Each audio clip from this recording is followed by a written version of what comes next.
to protect this magical land. I got into wildlife filmmaking because of a passion for nature and a notion that I could make a difference. Helping others fall in love with nature brings meaning to what I do.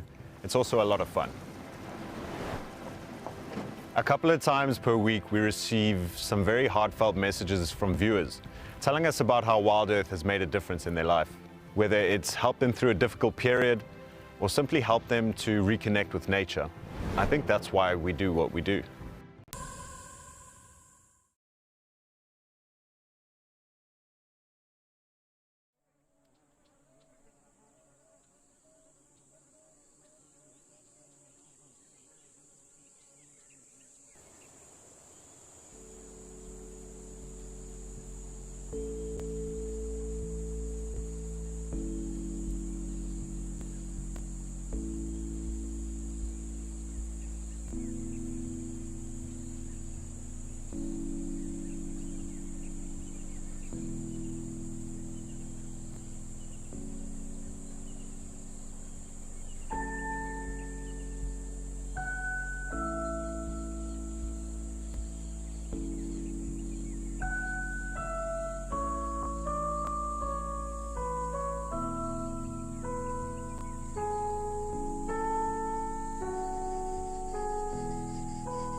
This program features live coverage of an African safari and may include animal kills and carcasses. Viewer discretion is advised. A warm welcome to all our viewers. We're currently watching an elephant cow feeding in the open, like just behind us, and onto the tree line in the back. We actually saw the rest of the herd moving in there. Now today's quite a windy day, so most of them have gone in the back, but there's just this one that's right here that's more in the open, and we can watch her feeding. So I would love to invite everyone to come jump on this live safari here in the African bush.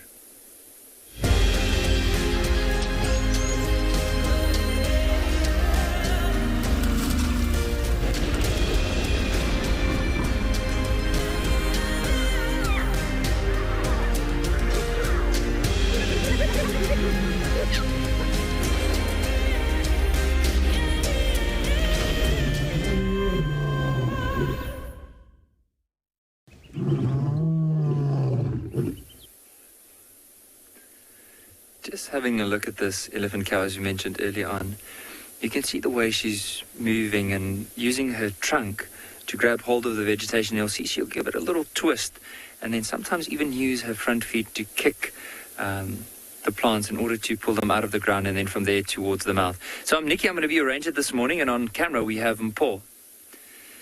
And it's such a beautiful morning. It's nice and cool. You can see we have our jackets on.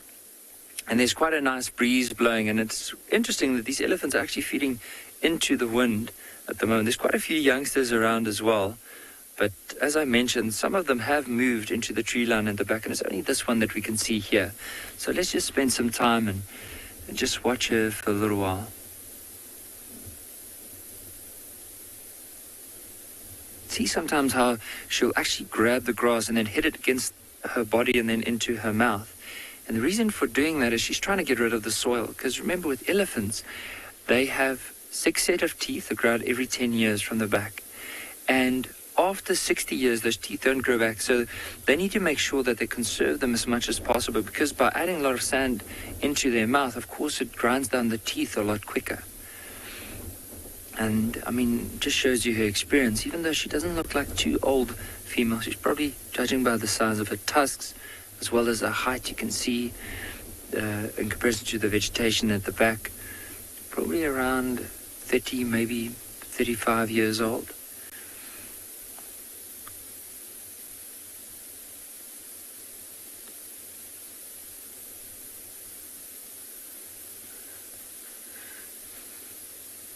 You see, like when she pulled it out, just a hit against the chest as well as against the base of the trunk and then into her mouth.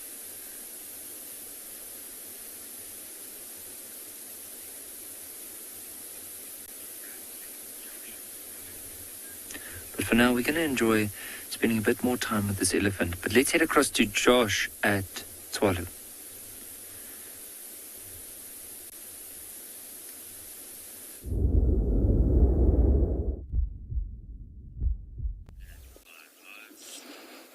Well, good morning and welcome to Tswalu, Kalahari. It's a slightly chilly morning. We've just been in luck to start our morning off with some bat-eared foxes. Just going to try and adjust a little bit here, folks. See if we can't keep them in sight. But they're a little cold this morning and very shy.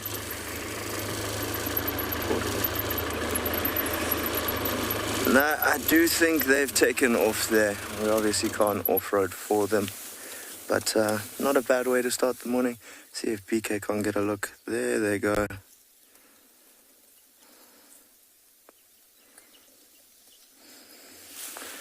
Good morning again. My name's Josh, and behind the camera is BK. You'll be exploring the Green Kalahari with us this morning. Always nice to start out with the bat-eared foxes, but there's a lot of condensation on the grass this morning, so I think they're nice and wet and definitely a little cold. They'll have been feeding for most of the night and probably heading underground fairly soon to take the rest of the day off. So I think we're going to bumble along, see what else we can find. Why don't you come along for the ride?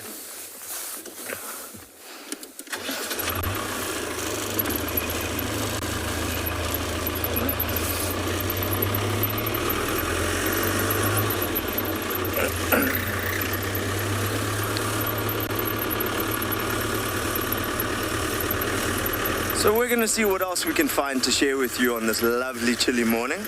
We're going to be sending you across to Steve, who would like to say good morning. Enjoy.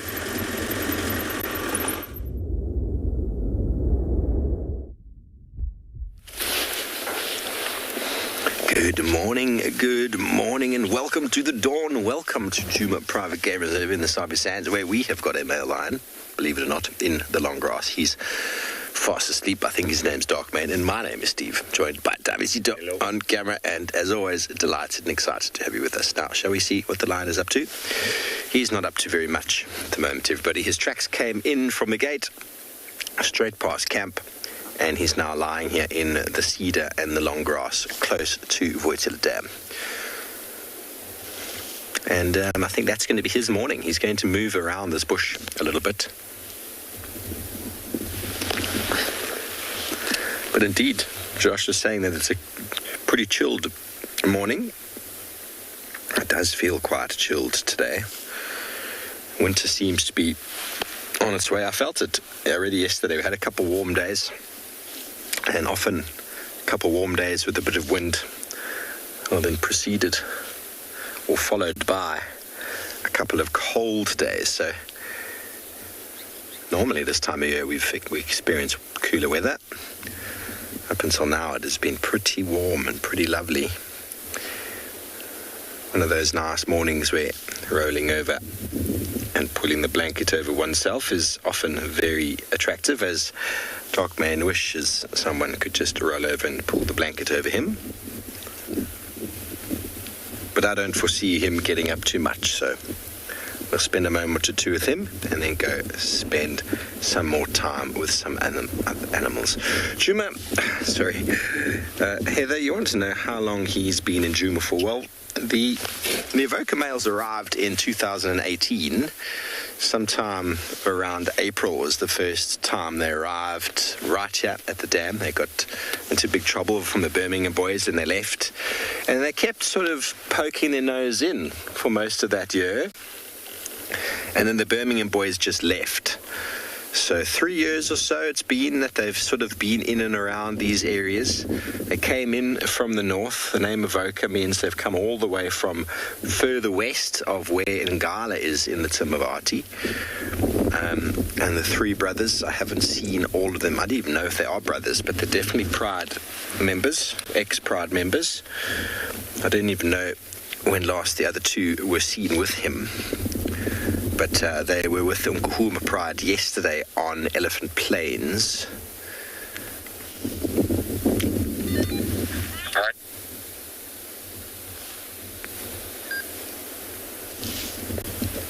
And he broke his foot pretty much right about here. The Pride, Nkuhuma Pride, plus the three brothers were involved in a buffalo hunt, caught live on the dam cam on, I don't know, the day I got back from the Masai Mara, the night I got back. And the camera showed, well, the day before he'd been seen and his leg was fine. And then the next day they found him on a buffalo and his foot was, there was a laceration on the top of his foot. His lip was split open and his foot didn't look very good. And then after that we noticed that his foot was quite badly damaged. But somehow he still managed to get by. And it's amazing the persistence and the willingness to live that these animals have. And as we saw last week with Mpo, he is very quick to move. He likes to follow individual birds, just like that vulture over there. And he actually saw vultures past Mpo the other day and got up and ran. Now, there are a couple vultures that have just moved off there. We might go and figure out exactly where it is that they've come from.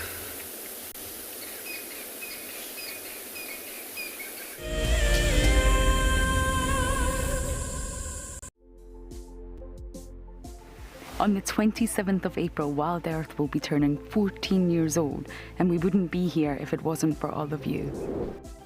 And to celebrate, we will be finishing the beautiful book that we started last year that looks at the history so far. But we do need you to be part of it. Please submit your most memorable sighting, or what Wild Earth means to you, or even just your name and a comment to be included inside the book.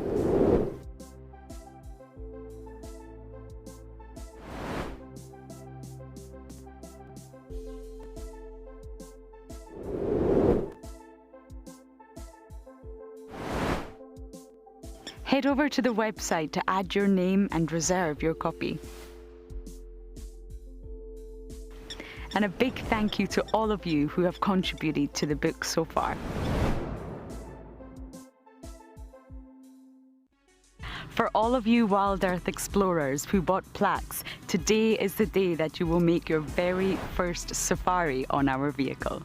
Because we are quite remote here in the bush, they have taken some time to arrive, but I am happy to say they are here and they look great. Marcel has spent the day attaching them. Let's take a look. Before we mount these nameplates, we just give a light dusting of green paint. This is to better match them to the color of the vehicles and also to decrease the reflectivity of the metal and thereby staying sensitive towards the animals. Bumbo crew, hopefully Dan Black, Liesel Apgar and Alicia George. Well, it's time for me to get ready to take you all on a safari. Let's go.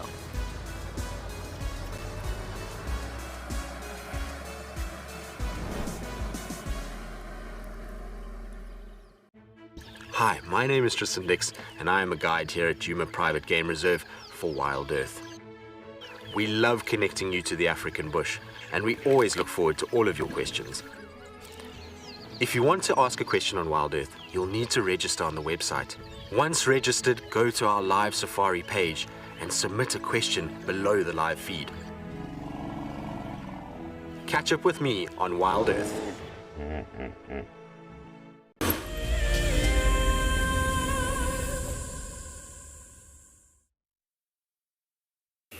Good morning, everyone, and welcome to an extremely windy and blustery morning here in Djuma Game Reserve. We're just sitting admiring this knob-billed duck female who is preening away, itching and scratching, and just relishing the sunlight that's landing on her. So as I mentioned, the weather is, well, windy and blustery. Hopefully the sun will come through and we can at least warm up. I'm being brave without my jacket.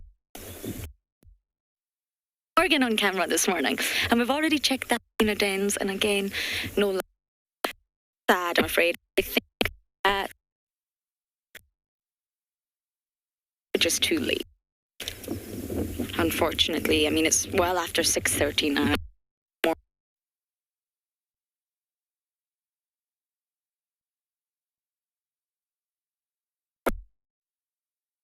But too late. But of course, I will keep. So you'll notice this female actually moved more towards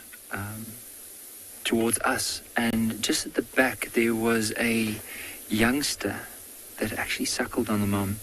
I'm just trying to see if I can still see it. No, we're looking into the sun now at the moment, so it's really hard to make out all the right colors. But you can just see at the back there's a youngster, and that was the one that was earlier suckling on the mum. The mum is the one that's now closest to us.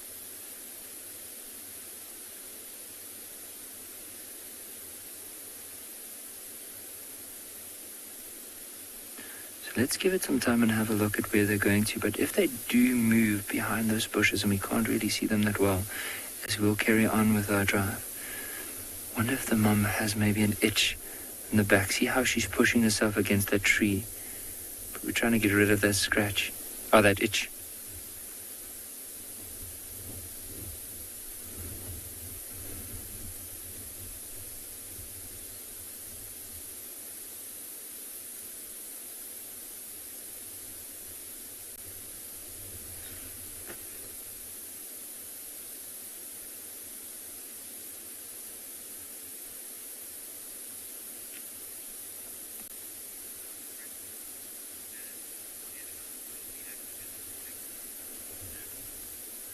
Roxanne, I would say probably with elephants, they would be moving and be active right throughout the day.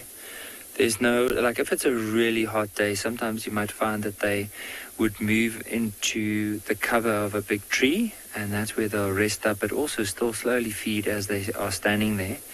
But in the early morning and the evenings, probably all the cooler parts of the days when the elephants are going to be moving the most. How nice is that for a scene, having Mom and the little calf right next to her moving off.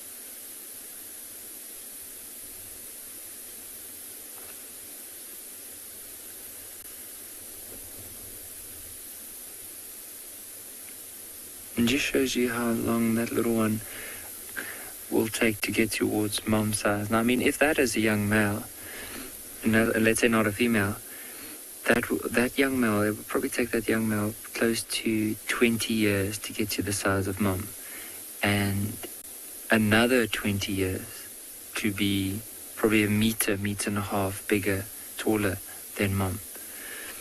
So it'd be interesting to see.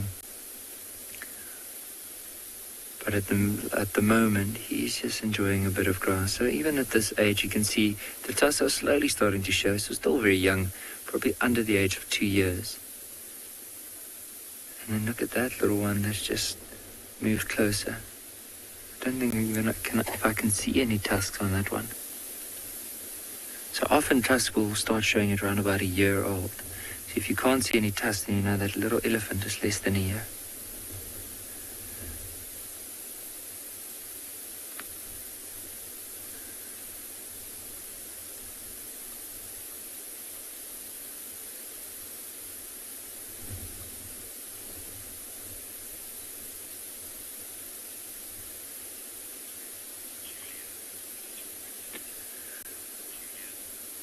Julia, I agree with you. They are absolutely gorgeous elephants.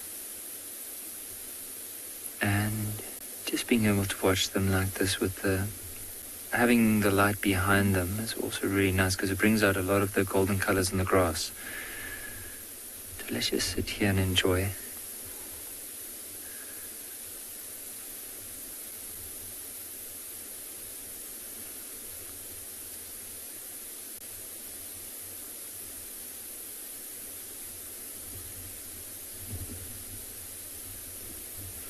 So if they disappear behind the bush, then that will be our cue to start heading off and see if we can find some lions before it warms up too much. With them moving off like that, I don't think we're going to get a better glimpse of what we've just seen. They're probably going to follow the rest of the herd, and we can't see the rest of the herd anymore. So for now, what do you say about we carry on, go look for some lions and possibly leopard? Now, it is still early part of the morning, so there's a good chance that these lions or leopards might be on the move. We'll be looking up some of the bigger trees, of course. If a leopard's made a kill, often they'll drag it up into the trees so that the hyenas can't get to it. But in the meantime, while we go and explore, let's head across to Mike and see what he's up to this morning.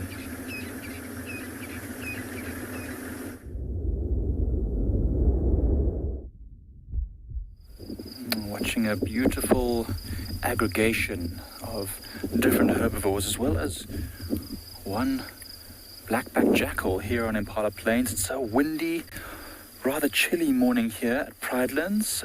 Welcome everyone, my name is Mike Anderson. Behind the camera is Johan. And we've decided to come to Impala Plains because it's very windy. And we don't want to walk through too many thickets today. It's not really particularly good for us. We can't hear animals warning us. We certainly can't smell them, not that we could before. But we found that a lot of animals have had the same thought. A lot of animals want to stay away from the thickets where leopards and lions could sneak up on them.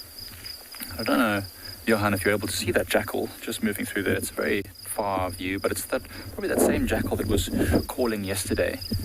But the impalas, the zebra, the giraffe, all at the edge of the clearing, feeding on some of the greener vegetation that's still around. Although you can really see now in this open area, especially with these waving grasses, looks like a field of wheat starting to turn golden, especially in this early morning sun. And when we first turned up here, all the antelope and the zebra and the giraffe all watched us, but they've gotten used to our presence now. They seem to be accepting that we're here. Lara, it really is a peaceful scene. Peaceful to look at. But I don't know if you all can hear back home. The wind is fairly howling through here. I'm sure you can pick it up on my mic. It really is quite strong. So what we're going to do for the rest of the morning is move probably through this clearing, looking for some small things here and there, maybe signs of where these jackals might have a den, maybe any interesting tracks and dung, and perhaps move towards HQ Waterhole, just to see if any animals go there in the later part of the morning, as it starts to maybe warm up. Right now it's only about maybe low 20s degrees Celsius, which is probably about 65 degrees Fahrenheit. So still pretty chilly. So while we bumble our way through this open clearing, looking for any small little interesting things, we'll send you over to Steve at Djuma.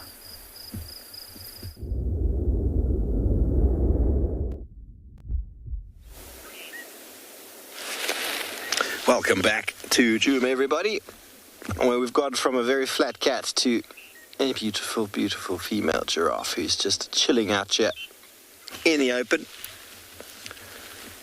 I wonder if she saw the male lion earlier this morning. It's definitely not showing any indication of that. Mouth full of food. Same story as the impala last night. Have a very close look at her throat. As soon as she stops feeding or chewing, you'll notice that that ball goes down the throat, into the belly, and then back up again. Are we ready for it? Grinding, masticating, chopping, finely processing, and she's going to swallow it. There we go. Down it goes. Watch it come back up.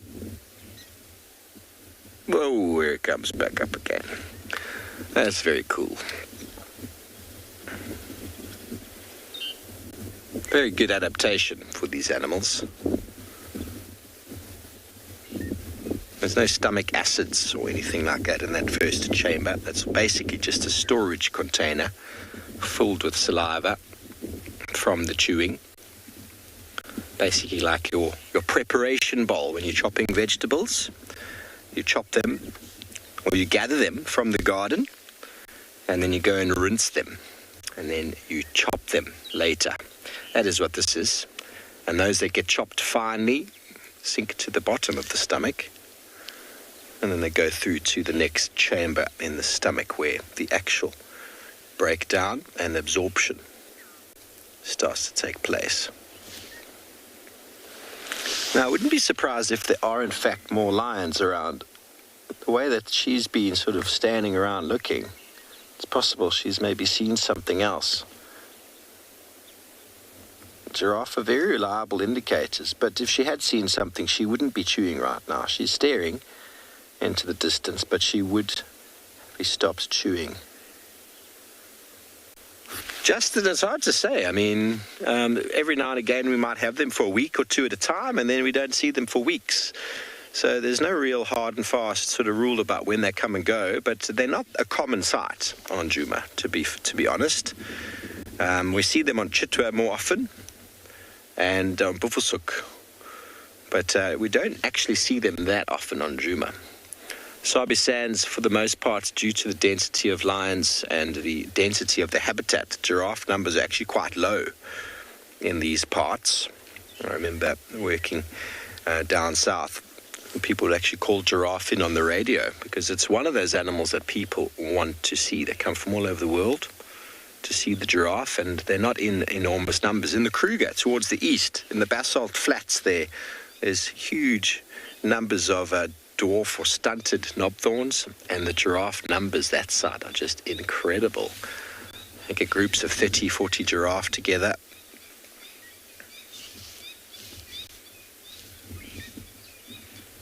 Not like the Masai Mara also, where you get huge numbers of giraffe. So there's like acacia woodland, nutrient-rich vegetation, and they need to be able to see. Nina, the closest relative to the giraffe is the okapi, which kind of looks like a mixture between a zebra and a giraffe. The okapi is kind of that sort of missing link that shows that the giraffe came from a smaller animal that just got extended, and eventually became a much taller individual. So essentially the giraffe was a very small animal at one point, living in the forests, very much like a duiker. And as time went by, evolutionary adaptations that changed the competition. We always talk about competition and how animals have to change to be more competitive. And so the evolution of the giraffe's neck, one came about by their adaptation for feeding in heights that others couldn't, and secondly, males with the longer neck were able to compete more heavily for the females due to the fact that they fight by swinging their necks. So the perpetuation of a longer neck became standard and common practice, and the one with the longer neck became more successful, and so that genetic trait was pushed forward over quite some time, of course.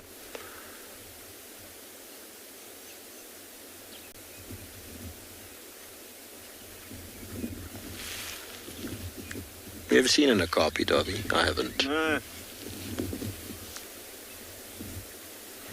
Emmett, their molars are actually quite jagged. They are like diamond-shaped or cut. Browsers, in general, have got very, very jagged, sort of angular teeth. Grazers, their teeth are normally quite flat. Mixed feeders are a mixture between the two, sort of flat and jagged. But giraffe teeth are very angular. I've actually got one I'll bring out next time and show you. They're very, very angular. They want to, the leaf material needs to be not ground down, but actually cut and chopped into different pieces. So the teeth are actually quite sharp. And the molars, that is. They don't have any sharp teeth per se, but the molars themselves.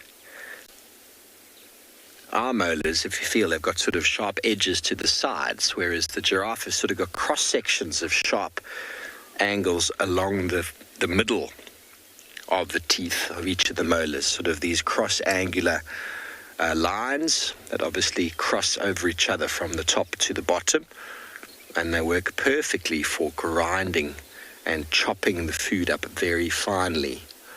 The more finely it gets chopped, the better it is absorbed, and the more nutrients are extracted from the vegetation.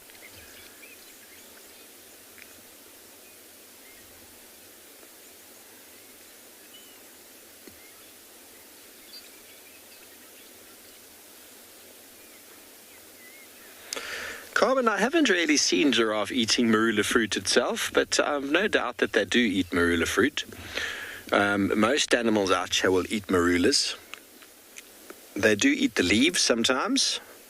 You don't see them eating too many marula leaves, but marulas do have some antacid properties to them, so they do fall into the diet. Bless you, Darby. Do fall into the diet of these animals from time to time.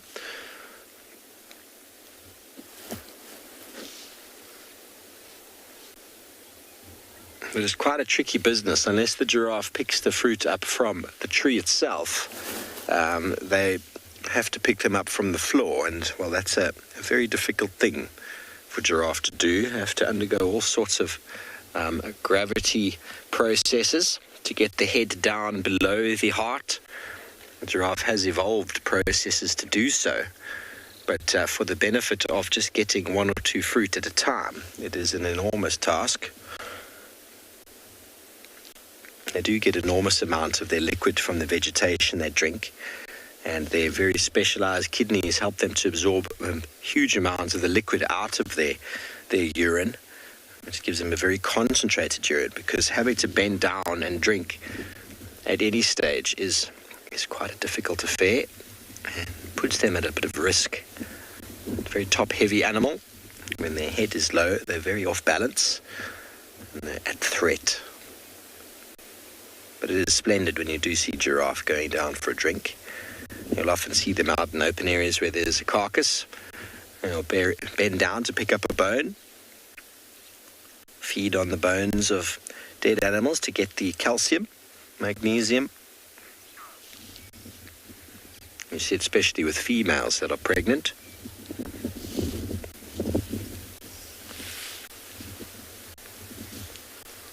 Okay, well, we're going to maybe stay with our giraffe a moment longer too, or hear what's going on the radio while we send you over to Tswalu with an interesting fruit.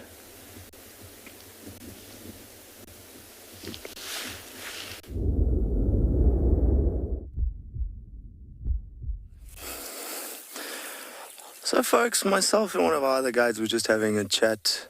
One of the questions I got from you a few days ago was, do giraffes ever eat the Gemsbok cucumbers? Now, at the time I didn't have an answer. I contacted our head of the reserve and asked him, and he said he'd never seen it or heard about it, but he couldn't see why not. And then when I started chatting to my colleagues, one of them said she had seen it. She'd seen a giraffe, thought maybe it was practicing osteophagia, which is the behavior of chewing on bone for extra calcium, and then realized that it was chewing on a Gemsbok cucumber, which is this lovely fruit on TV now. And there's the answer. So it has been seen here on Tswalu. It is something different. And it is something we too can eat. It's a very bland fruit. It's got a slightly sour taste, but it is a massive source of moisture.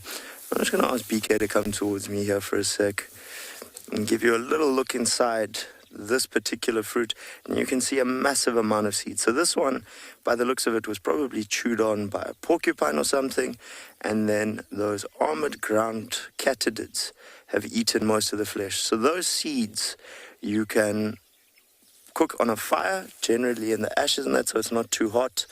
But they do have a slight taste like a peanut. Now, it is very much a fleshy fruit, and although I haven't done the seeds yet, I am quite interested to try it. So we'll probably try that in the next day or two. And then next to these Gemsbok cucumbers, which are everywhere, is a plant that has a very strange little thorn, and it's called your devil's thorn. Now, it's a very popular plant with the Bushman peoples because it has a lot of medicinal uses.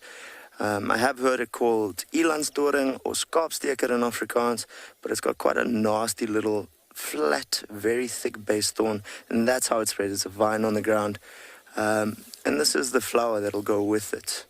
So I'll just try and put that in the frame there. So quite a distinctive flower seen on the ground. But when we talk about it being popular with the Bushmen, the reason is because of these leaves. Now, I have harvested a little bit here, and what I want to do is just crush them up in my hand. And I've got another guide here with me who's going to add a little bit of water into the mix. Oh, a little bit too much. And you start to land up with this very oily, slimy layer. So you land up with quite a thick one. Similar to the wild sesame, this is a mucilage, and it can be used in a bunch of different ways. You can see that lovely slime coming out there. It can be a substitute for soap, but it also would have been used in childbirth as a lubricant. It does have other medicinal uses. It's believed to have aphrodisiac properties, but I don't think I want to try that one, to be fair. But you can see that very thick slime, so you can almost trying to just get those threads to stand out a bit, a little bit difficult. But yeah, so it has quite a lot. So in childbirth, obviously then with using your hands. But just fascinating to see that nature really does provide everything we need. Here we've got something that'll help with childbirth, a plant that supplies a fruit, as well as a source of oils. And then the one thing with your Gemsbok cucumber I forgot to mention is it has a very long, deep taproot of about 1.5 meters, which will be dug up by your porcupine, your hartebeest, springbok, and that for that life-saving moisture. Obviously in the desert, water and moisture is absolutely everything, but quite a spiky fruit. So they are absolutely abundant at the moment. BK will just show us this little field. We've stopped next to a small thicket here.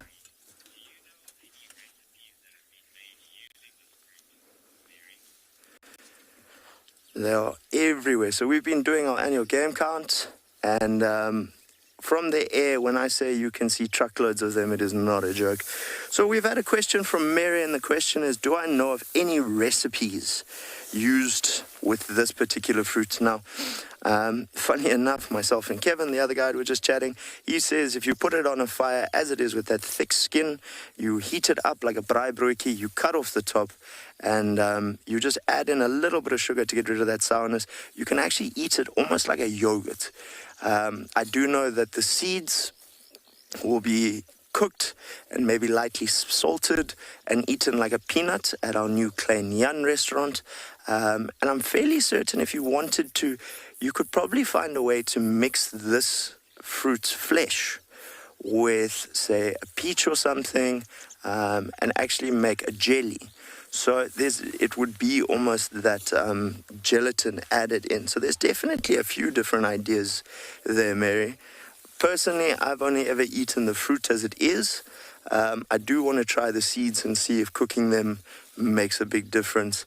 But a very cool source of not just moisture, but obviously natural sugars, as well as a bit of oils out in the bush at the moment. So Elizabeth has asked, does it smell nice? And I must say, they don't have much of a smell.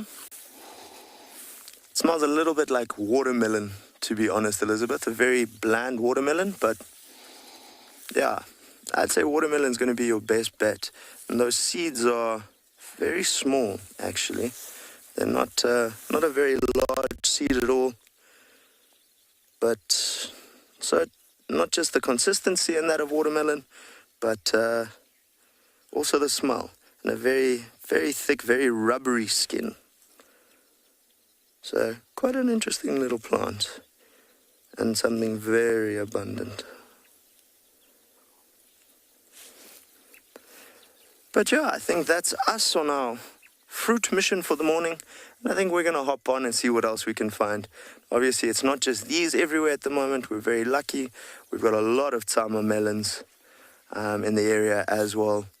So there's definitely a little bit of additional food out there due to these huge and successful rains.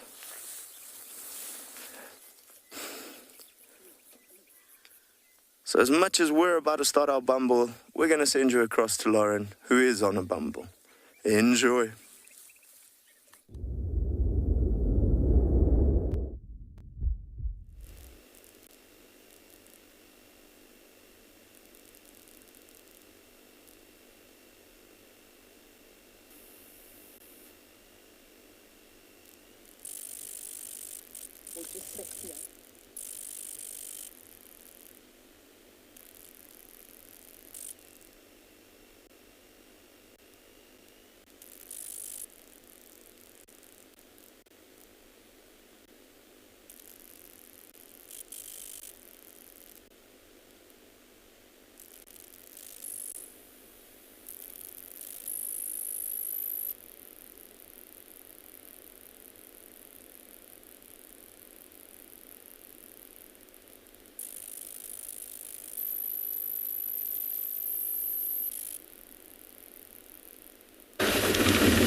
Welcome back. Sorry about that, everybody.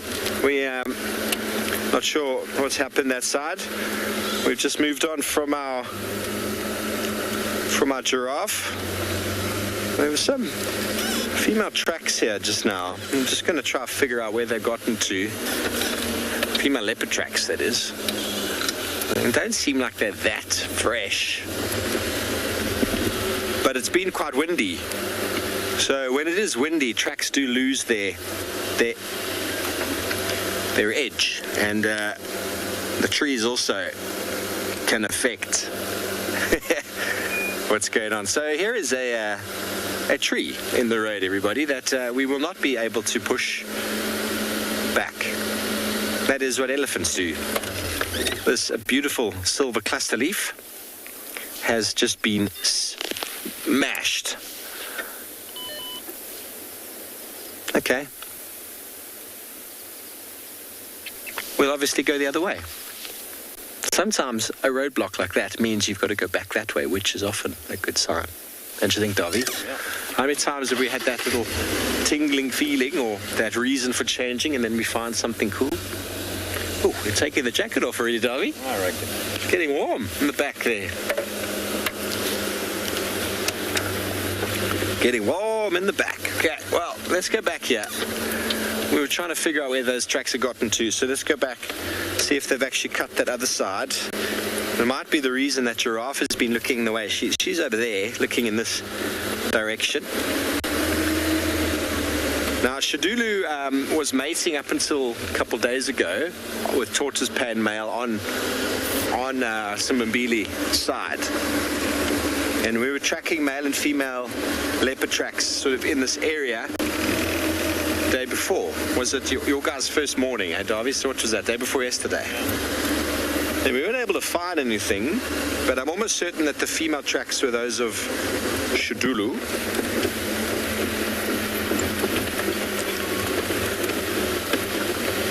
Just for the area that they're in. I mean, there could be Karas as well, but the way they were moving made me feel very Shadulu-like. And after 3, 4, what seemed to be 5 days of mating, I can tell you, everybody, Shadulu is going to be one hungry cat. So, probably not hungry enough to eat a giraffe, but you know what I'm saying.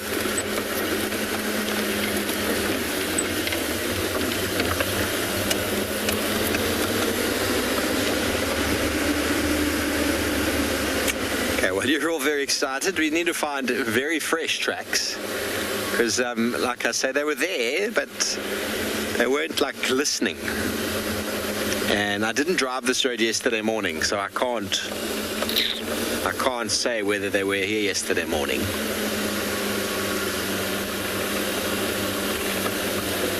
But maybe my thoughts yesterday afternoon with those hyenas having stolen that or gotten that impala carcass, whatever it might have been. It might have been from Shadulu. Marcus, Shadulu I think is 7 now, if I'm not mistaken. She might be 8.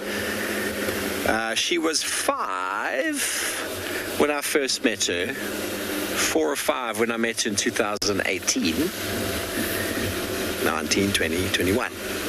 So 7, 8 years old. I'm sure someone will be able to tell us the exact number.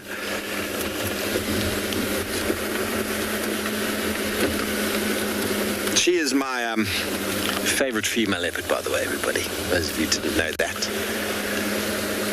Now, we had her tracks just up here.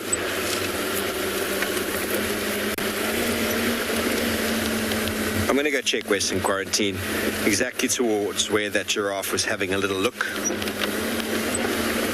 then we'll take it from there.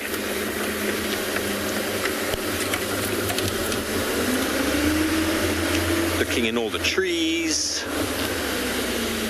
We've had her a few times in individual marulas right over here. Maybe I'll find you a track of hers now and you'll be able to see how not that fresh. Nope.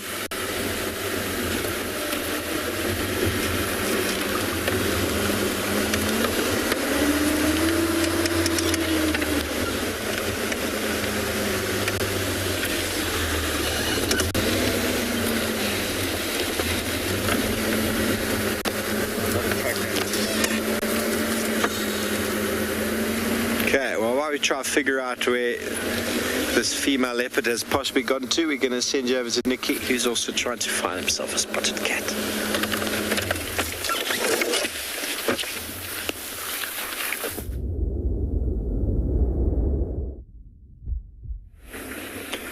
I really hope Steve manages to find that leopard. So as he is pursuing or hoping to find that leopard and looking out for possibly tracks or any signs of it, we're also looking out for this pride of lions. Now, we had some tracks of a pride that were cutting in a southerly direction from one area to another.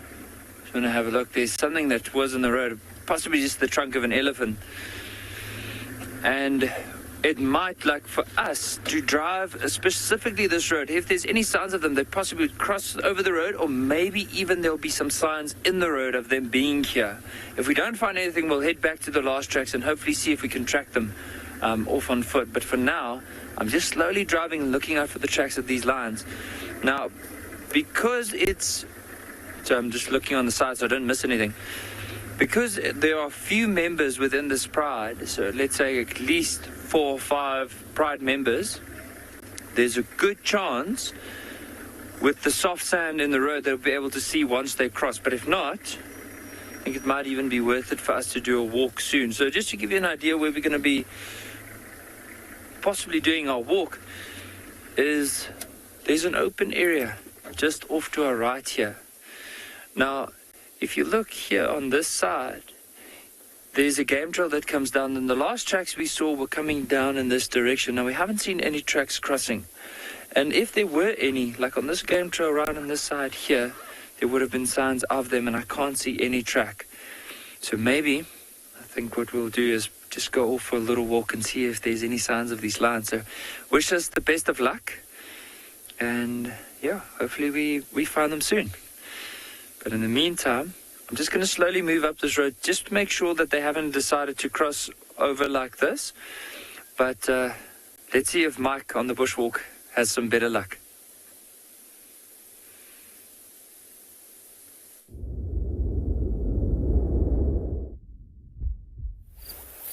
So we're looking at, we've come a little bit further west of Impala Plains. The animals were moving into the thicket, so we decided to keep moving. But why we stopped here is because there's an interesting knobthorn. It's a young knobthorn that you can see over here, and it's been damaged by elephants. Elephants love feeding on these things. But what's super interesting is that this branch over here, hanging down on just a thread of the cambium layer, the bark over there, is actually alive. Can you see that? All this green growth here is because there's a little tiny sliver of that nutrient transporting material still able to bring that nutrients down so that it's actually still growing. But what's simultaneously quite interesting is that there's a second branch just down here, which has been also damaged by elephants, and this one does not have that thin layer of bark still attached. And so this one is dead, and you're starting to see lots of termite activity. I don't know if you can see all over here, there's this mud that's caked on it. Now that is from termites. Most of the termites here in southern Africa are very susceptible to sunlight, which means they would only be able to operate at night because of the UV radiation, that they don't have melanin in their body, the dark pigmentation that protects us from the sun. Now, what they've done to get around that fact is they've created these mud tunnels, these sort of pathways all over the tree, so that even during the day, these termites would be able to move around and feed on the dead material, not the living material, just the dead stuff from this tree. And they'll start off with the softer, remember yesterday we pointed out that cork wood, which had that very light-colored wood and then the dark wood. They'll start off, the termites, with the light-colored wood, the softer stuff. Then they'll eventually move into the darker, harder wood, eventually when they've had time. But it's just amazing that on one tree you've got living material and dead material, and the termites will remove the dead material, which is actually good for the tree. It takes the pressure off the tree, it removes the dead material, enriches the soil, which then allows this tree to grow more freely without the weight of the dead branches hanging on and pulling it down. It's a wonderful thing. Now, what's also interesting about knobthorns, and I don't know if you remember all those trees that were called acacias, but they've got, this is now called a Senegalia, they've got these very, usually very small leaflets, the acacias, or what used to be the acacias. But these ones have got extremely massive leaflets. Look at the size of that. If you think of some of the other thorn trees like an umbrella thorn, those leaflets are tiny, much smaller than a fingernail. And this one is far larger than even the thumbnail. So that's quite interesting. And now remember, with these trees, this here is one single leaf, all right? Not a number of leaves, it's one single leaf. And it's really interesting to know that most of the trees that were known as acacias used to split multiple times off the branch. So you'd have like many leaflets coming all the way out, but Knob thorns, they just split once. They come off the main stem of the leaf, and they just split once. So that's a very distinctive characteristic of knob thorns. Very interesting. So as you can see, still very windy, still super gusty, so we're keeping ourselves safe and just moving along these roads to make sure that nothing bumps into us.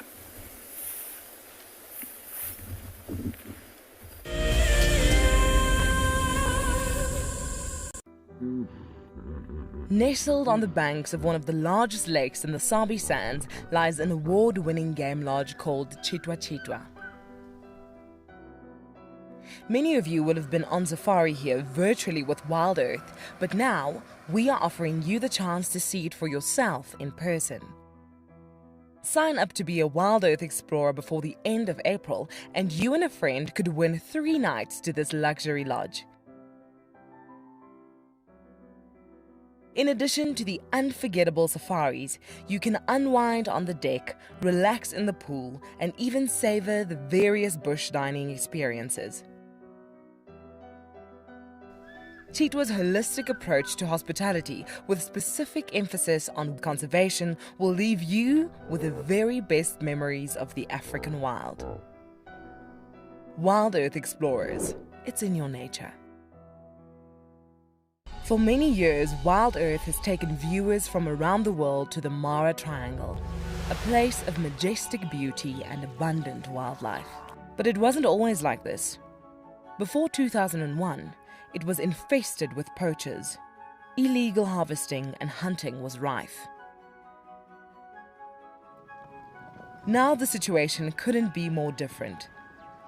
The hard work and dedication of the Mara Conservancy has revolutionized this magical land. But now, the loss of revenue from tourism has created a grave crisis. The Mara Conservancy needs help if they are to continue protecting the reserve and supporting the local communities whose livelihood depend on its survival.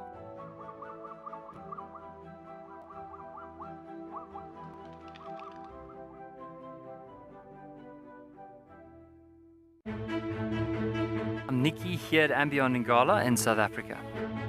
I love getting questions from viewers about all the small things within the environment and how it all is integrated with one another. If you want to ask me any questions, please simply register with the Wild Earth website, head across to the Live Safari page and then post your questions there. I'm looking forward to chatting to you on my next Wild Earth drive.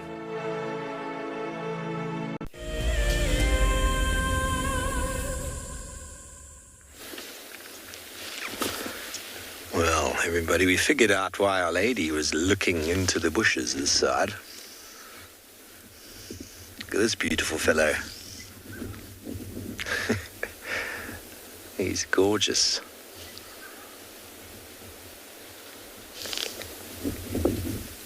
Magnificent specimen.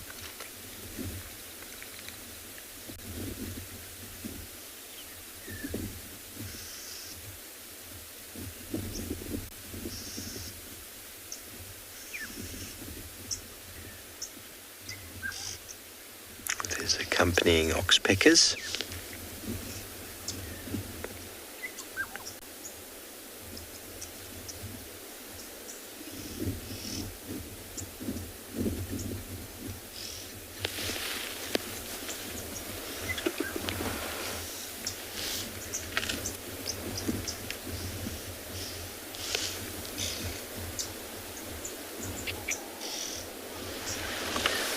Isn't he beautiful? Such a splendid image of a big male giraffe walking right here in front of us. He's licking his lips as he looks over towards the lady. Looking around for competition at the male giraffe. Now watch him strut his stuff out into the open.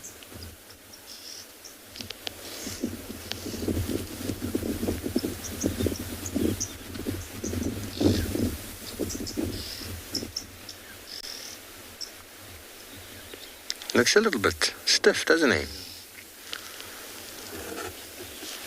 And we're going to move up and we're going to take full advantage of what possibly going to be a very nice interaction between this male and female giraffe. But while we do that, we will send you over to Josh in Tswalu Kalahari.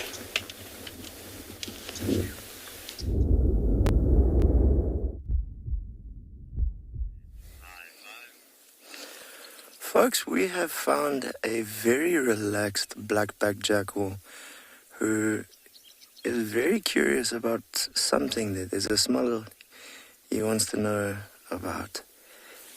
And he's maybe 5 meters from our vehicle and very chilled.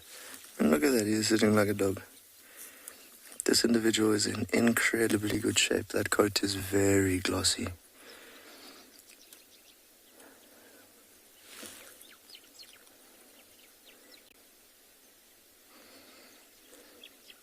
You gotta wonder what's he smelling. Has another individual been here? So the plant he's smelling is your Indigo Fera. But look at those eyes. What a beautiful animal.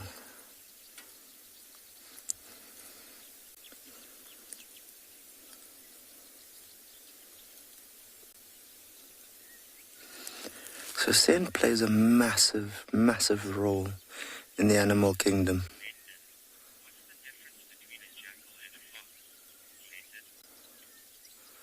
Oh, he's eating something there. As I was saying, folks, scent plays an incredible role in the animal kingdom. You are able to leave messages that are then carried into the future. So by scent marking, you're advertising your presence, who you are, what you are, and that can last for days. And he's eating a bit of grass there. So these guys are omnivores, and they need that fiber just to help pass the proteins and that. Now, we've just had a question from Glennon. What is the difference between a jackal and a fox? And scientifically, I'll be honest, I'm not certain. But just in terms of visual, you're looking at a much bigger animal in your jackal, where your fox is obviously a lot smaller, especially the Cape fox we have here. Their diets will be very different, as well as their family structures. Check how curious this little guy is. It's just a lot of fun watching him and seeing what's he up to. They're normally quite shy and will run away from the vehicle. The fact that he's so comfortable with us so close is quite special. I'm getting quite a good look at him.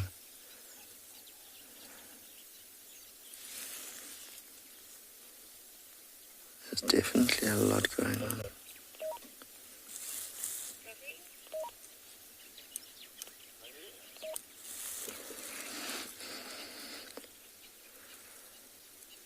This is a species that has had a very tough time in conservation, as they have issues with farmers and lambing and that.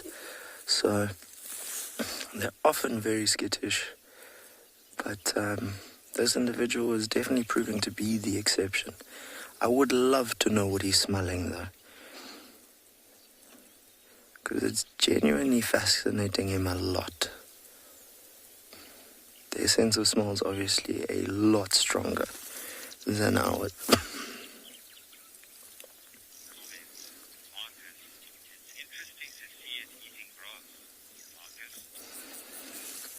So Marcus, it's not that unusual to see your carnivores and omnivores eating grass, because it obviously helps them digest protein. So you will see big cats like lion and that do it as well. But it is something, when you think of the word carnivore, it's not something you think would actually happen. So definitely not an unusual behavior, but maybe one that's not as commonly broadcast. So this chap is here in the long grass next to us, and there you see that loping stride, still very relaxed with the vehicle actually. You start to get a look at that stunning coat in the light there, that very beautiful coat.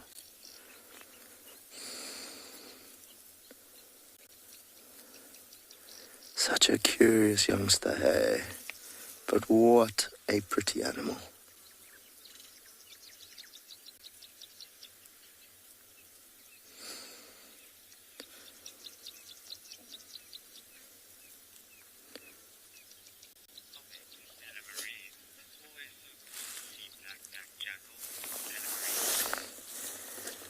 Anna Marie, I agree with you. It is very cool to see black-backed jackal, and this has been a very cool sighting, even for us as guides who spend a lot of time out here.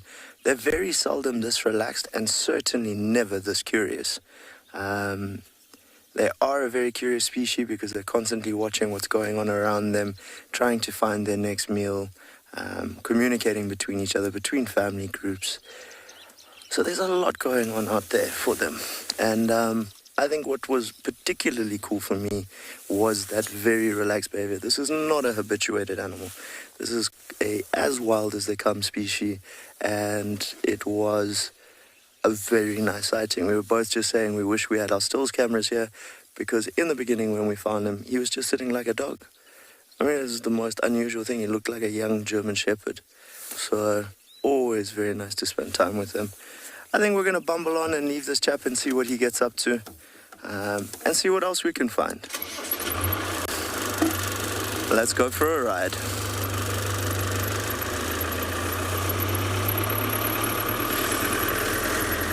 So we've just had something special. We're going to send you across to Pridelands and see what Mike has to share with you. Enjoy.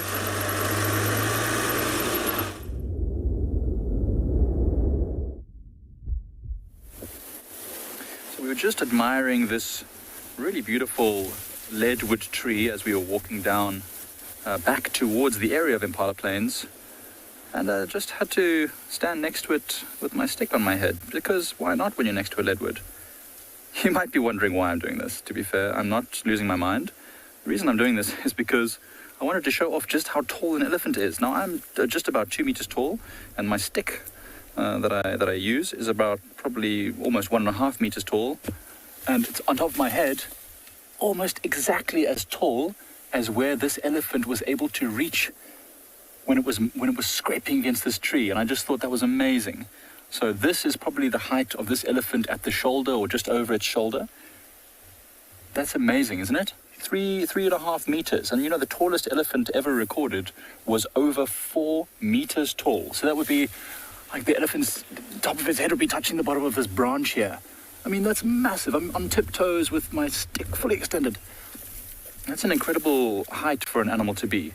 And you know, yesterday in our camp, we were having, was it lunch? I think it was lunch, we were having lunch, and this elephant bull decided to wander into the camp, and we had to sort of play musical chairs moving around as it fed around the camp. And it was a huge elephant. Now, you know, we often think elephants all look the same, and to a certain extent they do. But it's really quite amazing how you notice some elephants are tall, some are shorter and squatter, some have big tusks, some have littler tusks, all these things. Very unique elephants. When you start to spend time up close to them, which luckily we really do get to do that, and so do you by association. So next time you're with an elephant, have a look at the height and the size and just compare it to the other elephants. You'll be amazed to see how differently they can look. And I mean, this is not fresh mud here. This was at least from a day or two ago, but it's massive. It was a huge elephant. Really, really cool. There's mud all over the side of these branches here. This really was a muddy, wet, sticky elephant. I'm so sorry, Calvin. I know you asked a question, but because of the wind, I think my comms are breaking up quite a lot. Would you ask that question to me again? That would be good. Oh, the gender. Calvin, I think I can tell the gender of this elephant, because this elephant was extremely tall, and male elephants are almost always much taller than females. In fact, we were so lucky. I think we were having issues that day. We weren't out, or it was between drives, I can't remember. But we watched a male elephant mating, which was incredible because it was twice the size of the female, and it was probably quite traumatic. I mean, he was towering above her, he mounted on top of her, and she really started screaming and making lots of noise. The other female elephants all came around and started screaming and making noise. So yeah, an elephant this size would almost certainly have been a male elephant. Females will also rub against trees, but it would probably only be, somewhere around this tall where they were scratching. I mean, but elephant females can probably be similar to males in that some will be taller, some will be shorter. You never know. Generally speaking, the older an elephant is, the bigger it gets, and that's the same with females. Although sometimes you see the very old females looking a little bit hunched because they're getting a bit older, their joints are having little issues. But anyway, we're going to keep heading that way, see what else we can find along this road, and in the meantime, we'll send you over to one of the other live safari locations.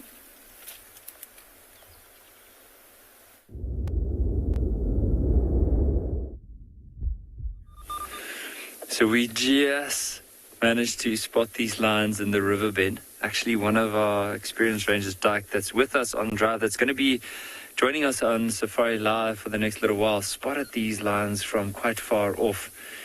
And we actually on top of one of the banks, and we're looking into the river, having a look at those lions. Now, what I'm going to try and do is, there is a slight bigger gap where I'm sitting right now. So I'm going to move slightly forward for the camera. So just bear with us. It might be a bit shaky, the image, but I'm going to stop as soon as we can get a slightly better glimpse. There's going to be a gap coming up now. There we go. We can actually see the youngsters in the back now.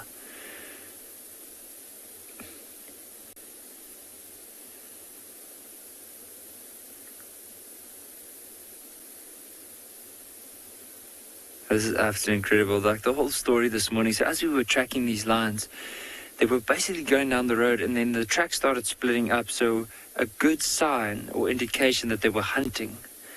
And basically where they ended up in the river might be that they could have been successful with something small, or if they weren't, just decided to go and lie down in the river and warm up for the morning. But what I like to do is spend some time here and then eventually see if we can get a bit closer to these lions.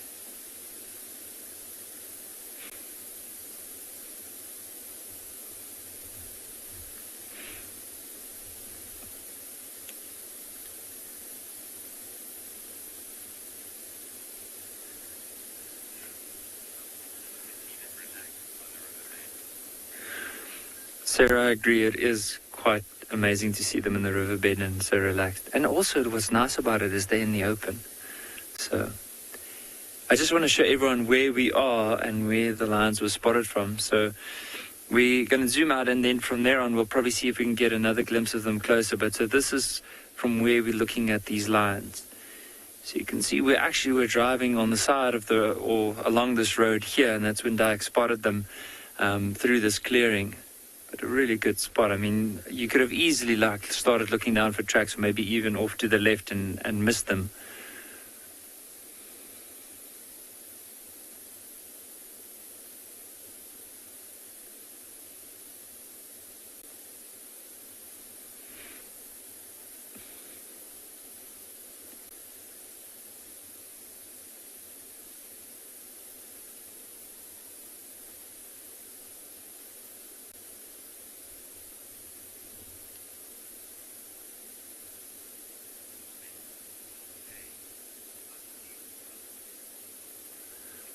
Pumper, I agree with you. It is quite a nice treat in the morning to see these cubs, especially in the riverbed there.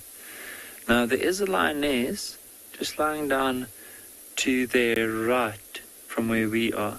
So I'm going to give it a bit of time, and then hopefully as we go down we can see how many members of the pride would be there. I can only see 3 at the moment, like those 2 youngsters and the 1 lioness. There might be more around. I'm not too sure. They could have split up during the hunt. Maybe the others are just lying down closer towards the bank. So as soon as we get down, we'll be able to see.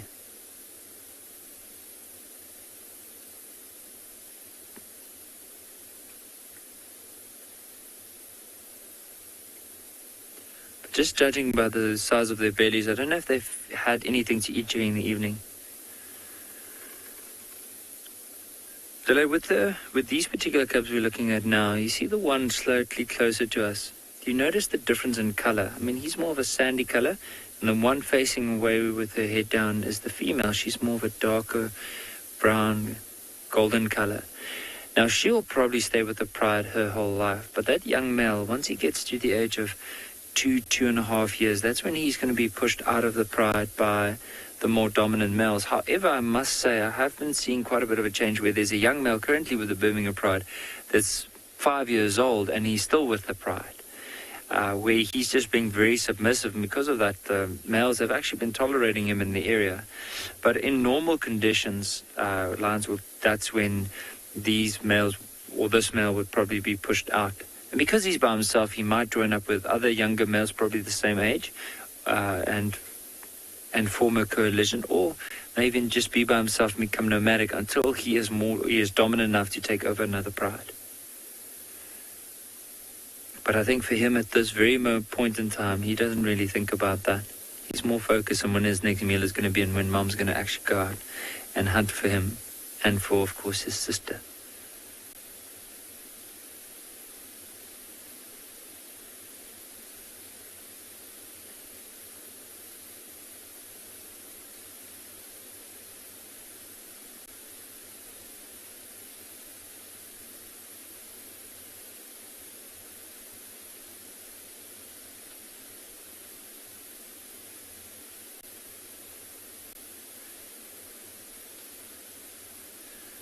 You can hear the wind is blowing quite hard today. It's a nice breeze that's coming in. It might be a cold front coming in this afternoon. So maybe what we can do is let's turn around, start heading down and see if we can get maybe a closer view of these lines.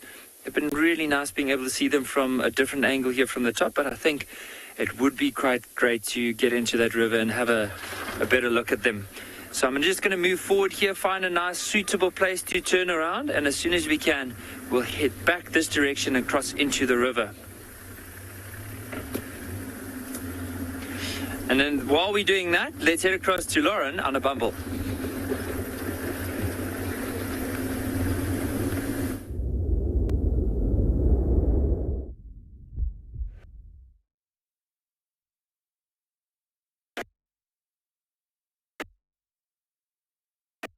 Well, us at this end have been following some leopard tracks, female leopard tracks. I want to say, I don't know if this is confirmation bias, as Mr. James Hendry always used to say, I want to say it's Tlalamba, but I really don't know. We really don't know. You can only sort of make a very educated female, and from the sort of area you're finding the tracks. So far, no luck, but we're going to keep just working the area. It's a cool day, it's very overcast, looks slightly, I'm not sure if we're in store for any rain today. It's still a bit blustery, and although that's not the most pleasant conditions to drive in, it's promising in terms of predators on the move. These hot summer's day, where it's hot at 7 o'clock in the morning, those are the days you're going to struggle, because of course the nocturnal predators will go flat. So I'm just driving very, very slowly, trying to see if we can see any signs. I don't know if it's Tlalamba. It might not. I obviously just hope it is.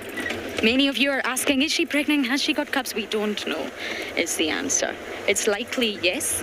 It was reported by one of the guides from Cheetah Plains that he saw her very, very late one night with suckle marks. But I have not seen her, and we really don't know. She's obviously missing in action. And her behavior changed in the last few months that I spent time with Tlalamba. She was very snarly, the Tandy smile was coming out. And I wonder if that was because she was at that point pregnant. But again, it's speculation. We are just speculating here. We need to be honest about that. We all want her to have cubs. Rexon saw signs of mating leopards at one point. It seemed to appear like it was Tlalamba and Molwati. But do we know? No, we don't. We really, really don't know. And it's just too thick right now. It's so thick, that's going to work against us in every way.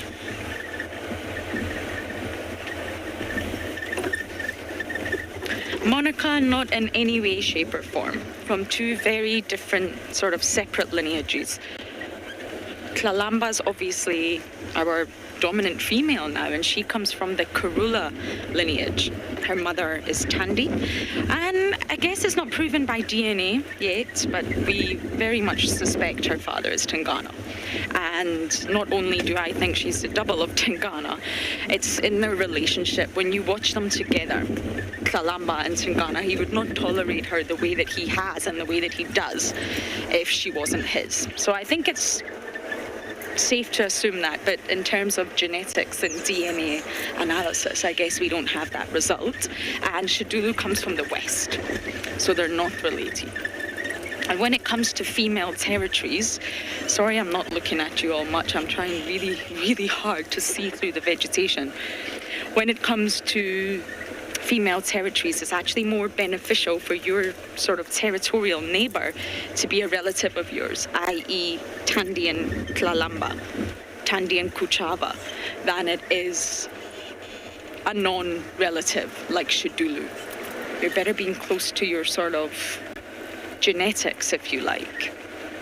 It won't be a friendly encounter if Tlalamba and Tandy meet, but it also won't be so aggressive. So in answer to your question, no, they're not related. So I'm just going to keep working this area for now, and as I do that, over to Mike at Pridelands.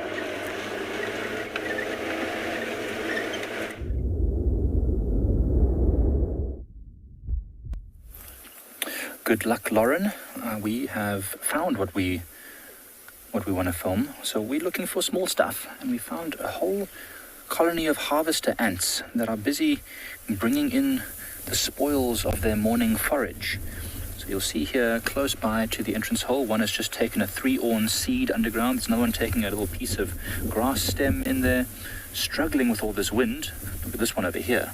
This one is bitten off more than it can chew almost, but it's amazing the size of things that they can carry, these small animals. So these harvester ants are incredibly important.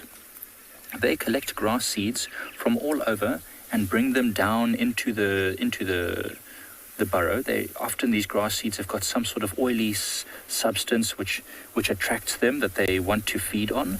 And then what you see around here is the leftovers. Once they've ingested whatever that substance is that they wanted, they leave the seeds outside of their nest hole, the colony. And what happens now is that the wind will disperse these seeds in places where otherwise they wouldn't have grown potentially. So a really, really important part of the seed dispersal in southern Africa, for the grasses especially.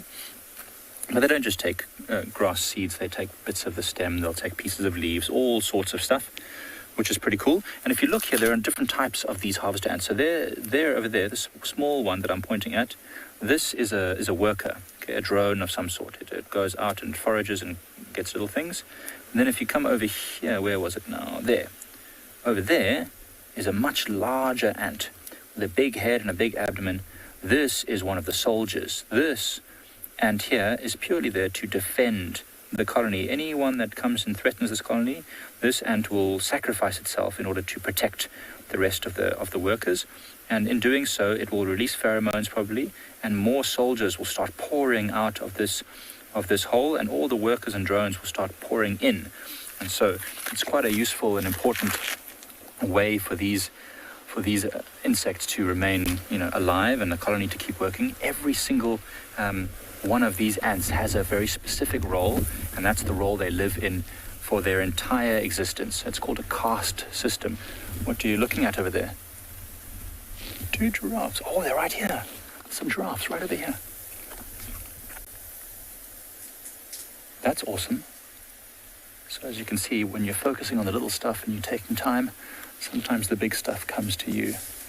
So here we've got 2 male giraffes coming to Bridget. We use all of our senses. We as human beings don't have particularly great senses for a lot of things. So we've got great eyesight, but our smell and our hearing is not as sharp as it could be. So we definitely use our eyesight more than anything else when we're walking in open areas. But if we're walking in thickets or areas that are a bit more closed, we'll definitely use our hearing quite a lot. As we're walking, especially on a windy day today, we're stopping frequently to listen for any animals moving about in the bushes. And in fact, my first sign that there was something up was when I looked up and saw Johan looking behind me. So I used my eyesight, but then I started to listen behind me and I could hear cracking branches and sticks from these giraffes. And with animals, so we use our eyesight and our hearing. Our sense of smell is important, but it's difficult. A lot of people don't have great sense of smell. It's difficult to pick up the subtle hints of animals moving around. But with giraffes, for example, you can see they've got big ears and big eyes. So that's probably their main senses. And then their sense of smell is probably also very sharp, but being very tall, it's probably not the one that they smell the most, because they're not at ground level smelling the tracks, smelling the urine, smelling the dung, that kind of stuff. It's interesting, they still seem to be coming towards us. And the wind is swirling around in this little thicket, but if anything, it's blowing almost directly towards these giraffes. So they can certainly smell us, and I'm sure they can hear us and see us. Yeah, the wind is blowing directly towards them. But it's awesome that they're so comfortable with us.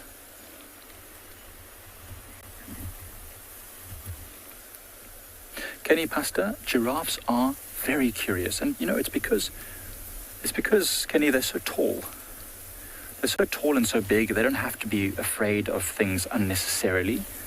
So even if we were lions, they wouldn't necessarily have to start running away immediately. They just stop and stare and look and see what is the lion doing. And often for us, because we're quite... as human beings, we're fairly intelligent. I mean, I guess we can dispute that, but you know, we see a giraffe and we either stand in the open so they can see us, or if we want to engage their curiosity, we can go and sit behind a thicket and wait, and you'll see the giraffes literally walk right up to you in order to investigate. What was that thing that I saw? It looked like a human, but it's acting strange. And then it'll come right up to us. These two giraffes seem like they are feeding on either a knobthorn or a tambuti. I can't tell from behind the bushes, but it's interesting if it's a tambuti that they would choose that.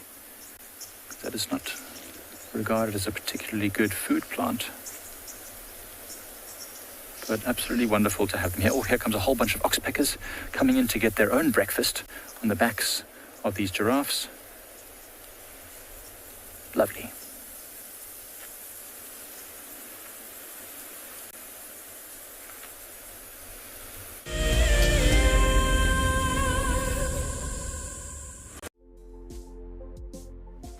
On the 27th of April, Wild Earth will be turning 14 years old, and we wouldn't be here if it wasn't for all of you.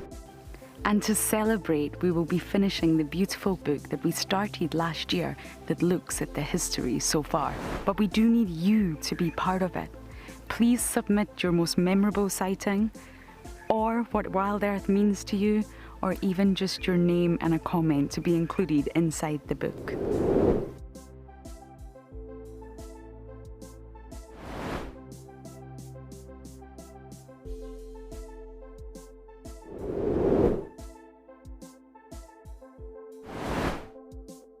Head over to the website to add your name and reserve your copy. And a big thank you to all of you who have contributed to the book so far. Staying one step ahead is the key to survival out in the African wild. And now you can stay in front of the pack with a Wild Earth weekly newsletter. Sign up to be a Wild Earth explorer and you will get exclusive behind-the-scenes stories about your favorite guides and camera operators. Information about our upcoming plans and projects will be delivered to your inbox every week before anyone else. And you can hone your guiding skills by taking part in our Identify Me nature quizzes. Wild Earth Explorers, it's in your nature. My name is Ross and I'm a field guide at And Beyond Pinde Private Game Reserve. I love getting questions from guests on Wild Earth because I love sharing and learning information about nature with new people, and it also makes me feel like you're all joining me in real life. If you want to ask a question on Wild Earth, then you need to register on our website. Once registered, go to our live safari page and submit your question below our live feed.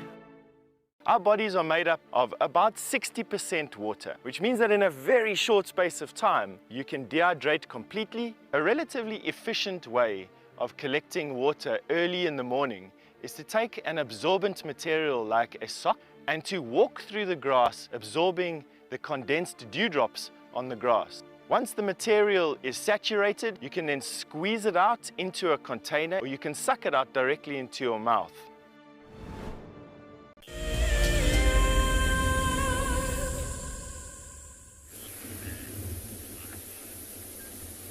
So we managed to make our way down into the river, and as you can see, we found this lioness again with the 2 youngsters, and in the back there's actually 2 other females. So altogether there's 5 lions here.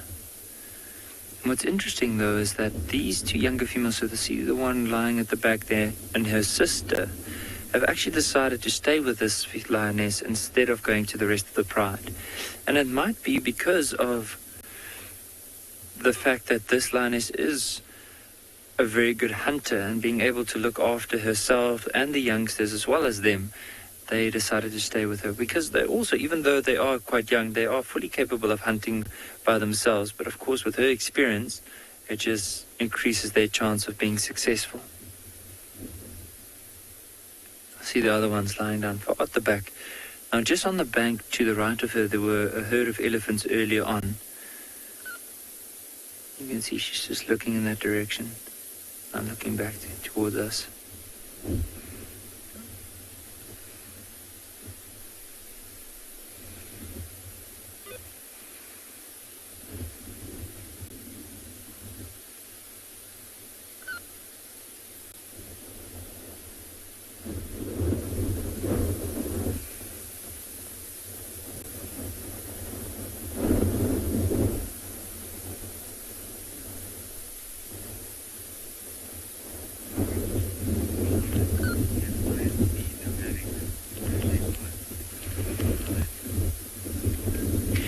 Mohammed, there is a chance that lions could be nomadic, especially with younger males. If they do, let's say if they're in an area where it might be quite confined, or there could be certain boundaries or isolating factors that would prevent them from moving out.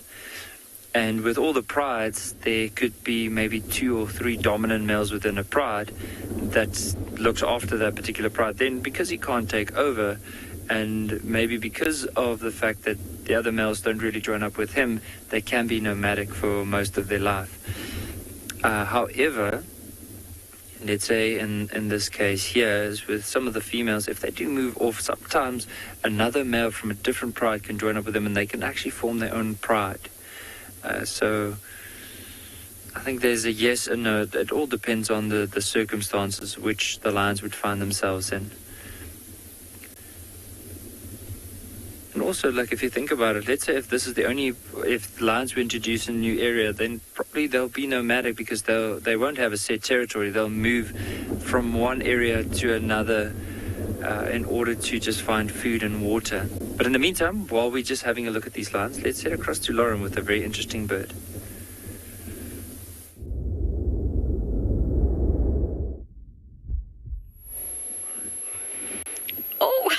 I knew they were not going to be obliging for you, Morgan. They never are. We still have them, though. Also feeling the sort of blustery cold weather, and of course this is the white-crested helmet shrikes. Really obvious birds with the black and white contrasting colours and the bright yellow eye. And they're actually some of my favourite birds to spend time with, believe it or not. When you get the time. This is probably the longest sighting. No, I'm only teasing. We had the loveliest sighting last night on the way back home looking for nocturnal animals. On the Gwari bush, right beside us, we could see movement, and I thought I'm just going to turn my light off because I don't know what I'm spotlighting. I can see there's something in there, but I don't know what it is. Sorry, I've just seen another bird. Bear with me. Let me check it out. It's a drongo. And when we put the infrared light on, it was very, very small little wax bills. I think it was a blue wax bills, but it's obviously very difficult to tell at night time. Nestled into the Gwari bush. There was young ones, there were older ones, and they were all just huddled together sleeping. It was very sweet. Now that's a drongo making noise. Now where have you gone, helmet shrikes? We actually did a lot of birding in Namibia, and I really added to my bird list. We had pelicans, the greater flamingo, the lesser flamingo, the acacia barbet. Oh, birding was just fantastic. What's happening here?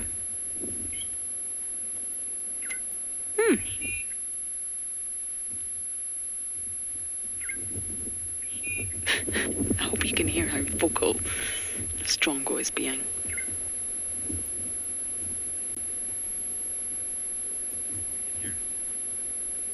Jared's, oh, that's better.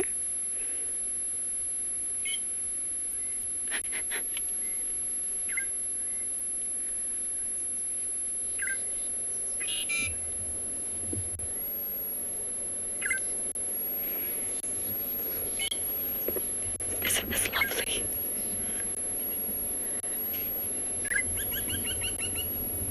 Do you see how he's stretching his neck each time he wants to vocalize?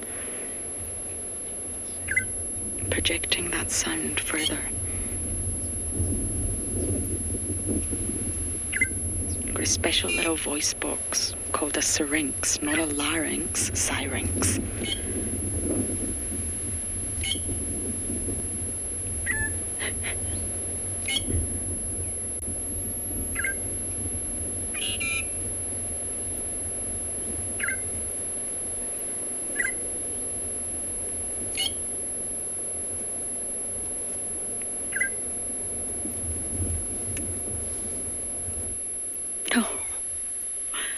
Lovely little sighting, worth stopping for.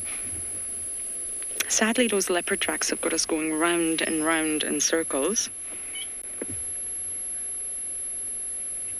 But I'm still going to keep at least trying to find more signs of whatever female this is. But for now, back across to Nicky and his lions.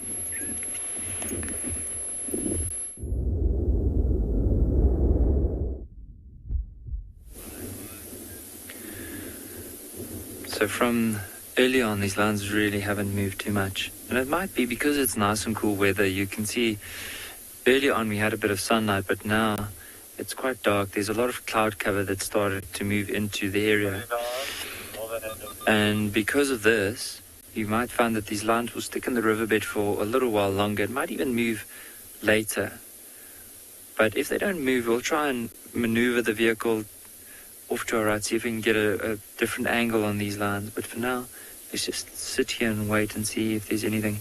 Now and again we hear some impala because it's not a rutting season in the background, and then often these lions will lift their heads and just stare in that direction. But I haven't heard anything now again in the last few minutes.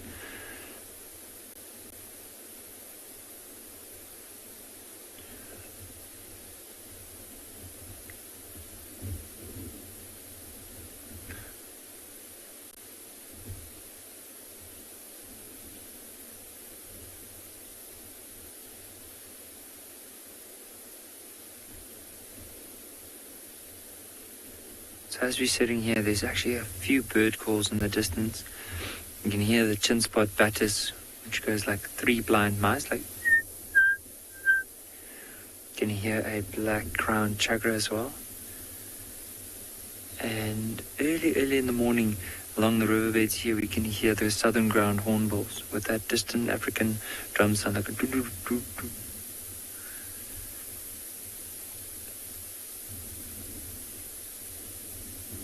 I'm just very intrigued of how muscular this lioness is. If you look at her shoulders, like from the head down the shoulders even to the side, you'll see a lot of lean muscle. And even if you look from there going backwards, like towards her rump area, she's very sturdily built and in a pretty good condition. Often if lions are in a bad condition, see the rump area close to the tail, often you can see the bones. So like a good indication would be those youngsters. Look at the young male. You can actually see a lot of his bones sticking out around his back. It might be that though mother could leave them in order to hunt, sometimes whatever she hunts might be quite small and it won't be enough for all of them.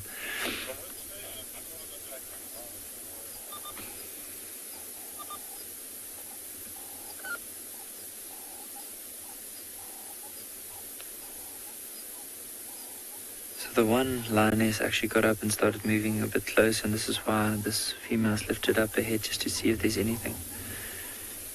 You'll notice from earlier on she was just lying down in the grass off to the right.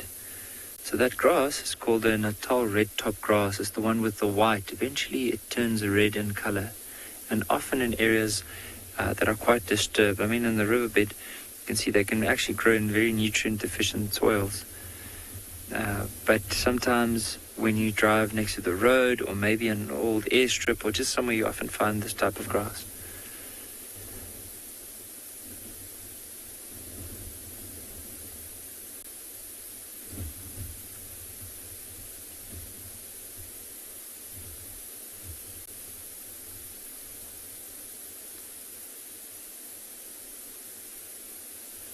So this lioness just picked up her head.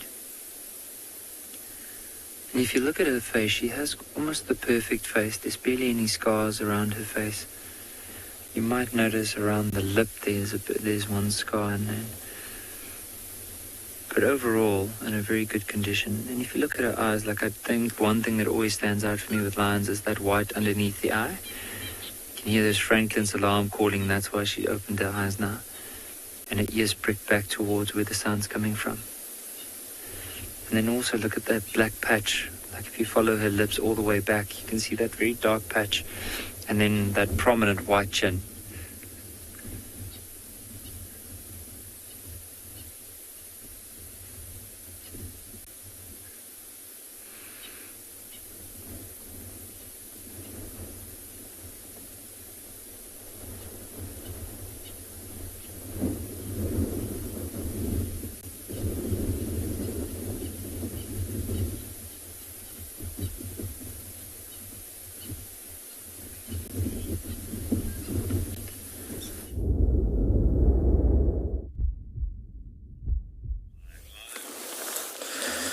So, folks, we've decided to stop with someone a little bit smaller who's going crazy, by the looks of things.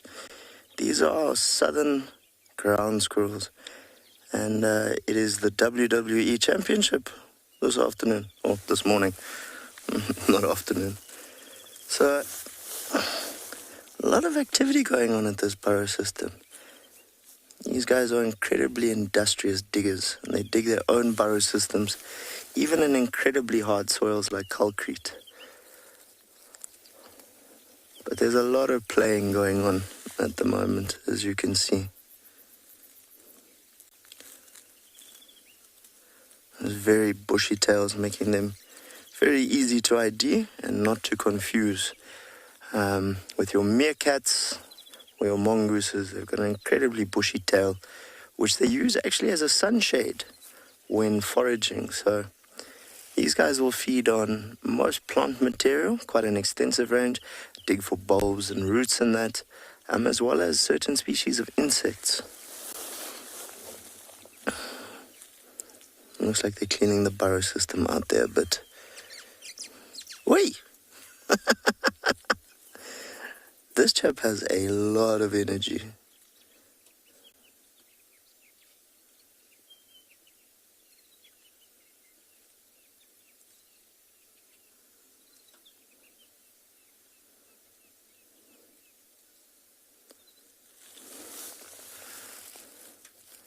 That distinctive pose, just checking any predators in the area, just having a look. Big threats for these guys obviously will be jackal, your birds of prey, so like your pale-chancing goshawks, and that would be a threat to them as well. So always good to keep a lookout. But quite a fascinating species. So this is looking very much like a female with two youngsters. So she'll stay in a very small area, maybe a hectare or two wide, and always using the same burrow systems, where your males actually rove from burrow system to burrow system. And this obviously helps spread that gene pool nice and wide, which is always good. but it looks like it's definitely housekeeping morning today. Bit of cleaning going on. And it's warming up very nicely at the moment, I must say. I think it's going to be a bit of a scorcher of a day. So they'll be using that tail as a sunshade quite a lot. Still a little bit of condensation on the ground.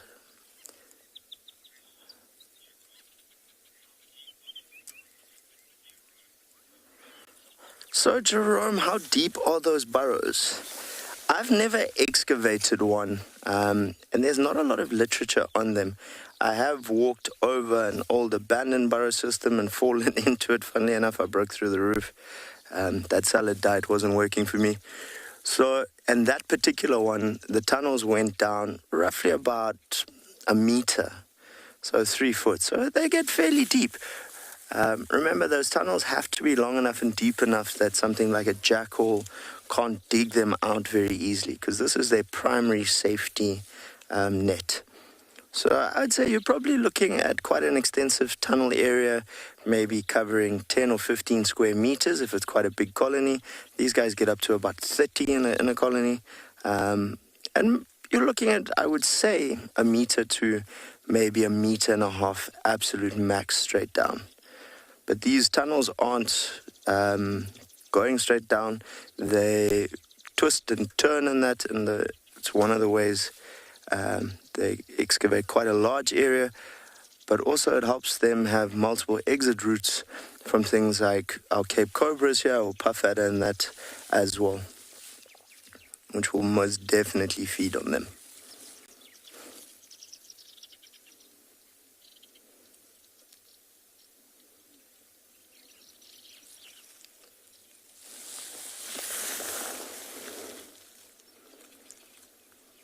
Definitely a lot of wrestling going on today.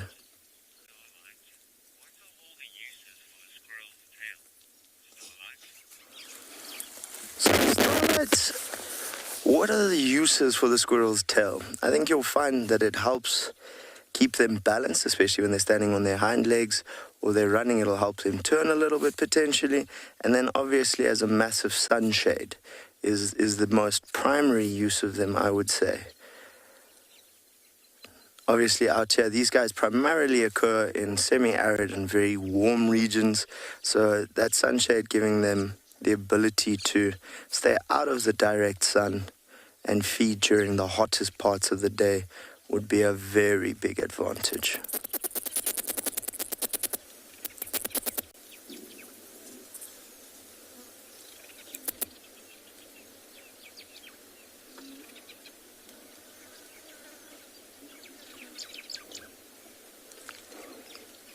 Always fun just watching them and see what they get up to. This is a small colony, but they get very large.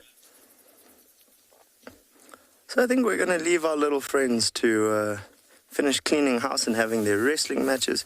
We're going to send you across to Steve at Djuma. Enjoy.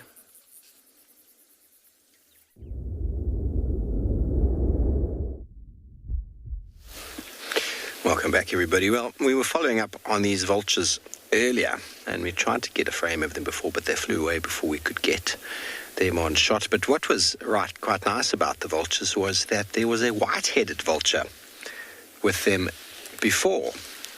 He seems to have flown somewhere else, and these fellows are just looking very drearily hanging out in this dead tree.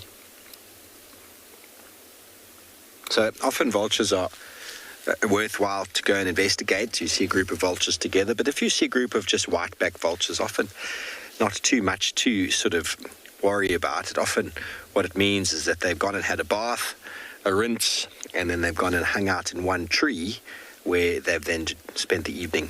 So they went to hang out in the tree after washing to dry themselves, and you often find them together in one tree like that.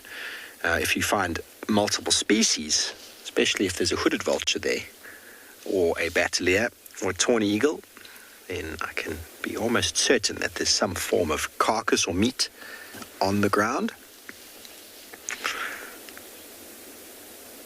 But these fellows were on the other side of the drainage line where we were following up before, and they've flown just few hundred meters to the next available tree, where they will spend the day until, well, the sun comes out and starts to generate the necessary thermals required to help these very large and heavy birds to fly. Otherwise, from an energy point of view, they'll just spend the whole day there.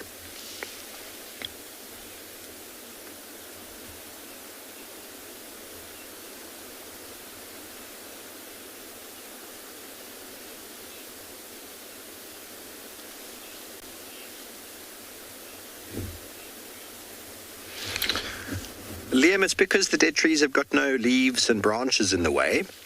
A vulture isn't the most agile of flyers, so when they land in the tree, they've got to come in with sort of brake lights on to stop themselves in the tree, and that's using their wings to slow them down. And if there are branches in the way, they'll get tangled, and it would be very difficult to do so. So same as taking off, they've got to jump up and then spread their wings to fly. Now, if they landed in a tree with branches and leaves everywhere, that would impede them to no end. Generally, most large birds of prey will perch on dead trees, or at least on exposed branches where there's easy access in and out.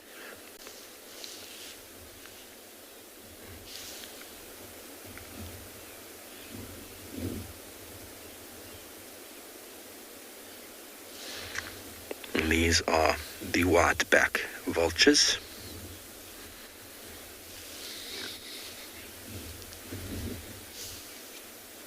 No, I've never seen that before. Vultures are ground feeders.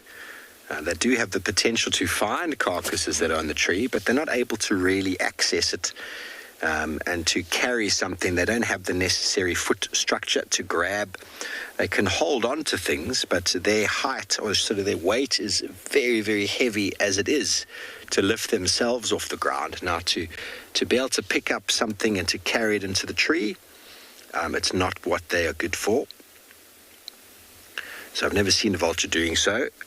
The bearded vulture is one that does pick up carcasses, does pick up bones, for the most part, the lammergei, and will fly high up above rocky areas and then drop the bones down onto the rocks, using the rocks to shatter the bones so as to get inside the bone.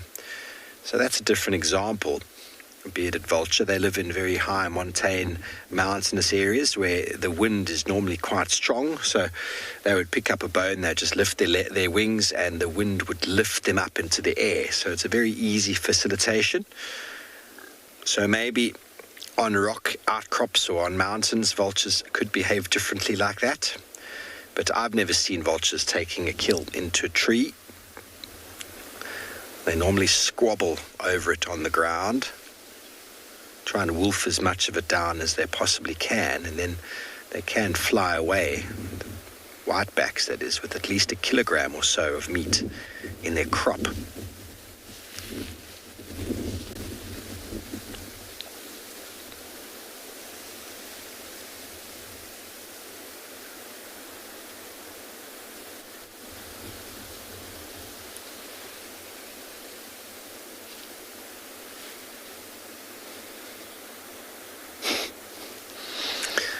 Chris, I suppose if a vulture died, vultures would come and eat it. I suppose that's very possible, but they are not predatory in that way. They don't, especially whitebacks, they aren't aggressive in that regard. They do squabble over food, but they don't really have the necessary skills to kill each other. But no doubt if one died, they would probably squabble over its remains. I can't imagine what that must taste like.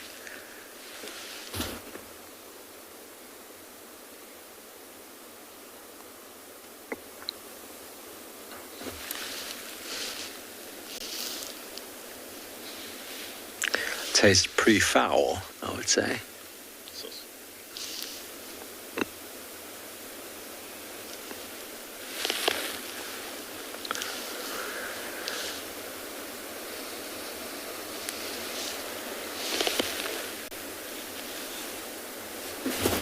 Pompeii vultures are always waiting. They're always waiting. They're either eating or they're waiting. Even when they're flying is essentially waiting.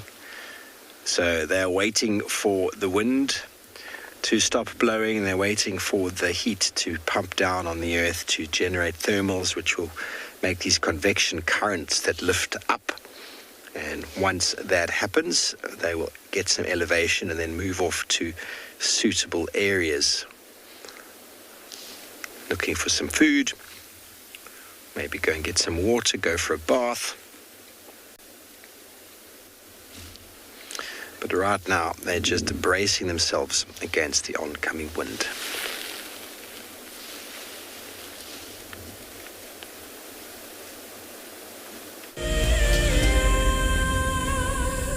So in 1998, we had this idea to go and put a live web camera on a waterhole somewhere in the Sabi Sands next to the Kruger National Park. And I approached just about every single landowner, and everybody thought I was completely crazy until I met Yuri and Pippa Moorman. We thought it was definitely a fun idea and a worthwhile thing to experiment. And it immediately became a runaway success. And it gave people all around the world the opportunity to watch a little piece of Africa day and night.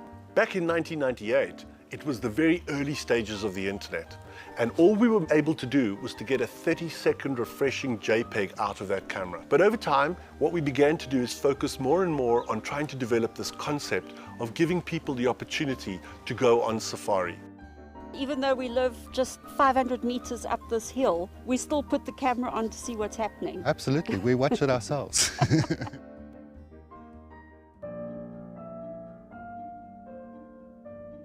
With a slew of potential dangers lurking, it's essential to be aware of your surroundings whilst walking in the wilderness. 20 yards away from one of the most endangered species. This is a big bull. What a moment, what a close encounter with an Ellie bull. He's just over here now. He's moved completely away. Being on a bushwalk and seeing a leopard, I mean, it's ridiculous to be this close to a leopard on foot and for him not to run is absolutely insane. How crazy was that? Through the gap there is just the back of the head of a male lion. He is absolutely unaware that we are here right now.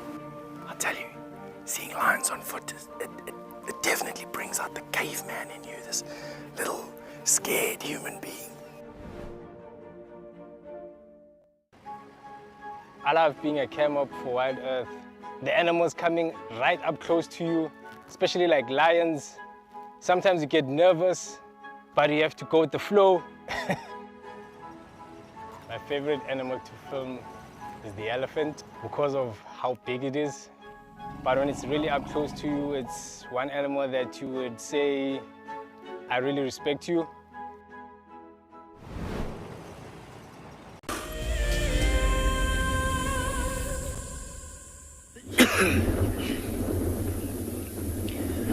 So have a look at this young male. He's just made himself very, very comfortable, and you can see the vegetation in the back is moving. The wind is blowing quite strongly down this riverbed, and all the lionesses are basically just lying down and listening. But for him, of course, he's not really going to be participating in any hunt at the moment, so he's just conserving as much of his energy as he possibly can. If you look at his belly, it looks like he possibly had something to eat over the last 2 days, but not something big. Otherwise, often you can see their bellies looks like they've swallowed a balloon, but in this case, quite flat. And often if they really had a big meal, they could be panting, even in cold weather like this, because of how the food pushed against the diaphragm, which pushes then, of course, against the lungs, making them short of breath.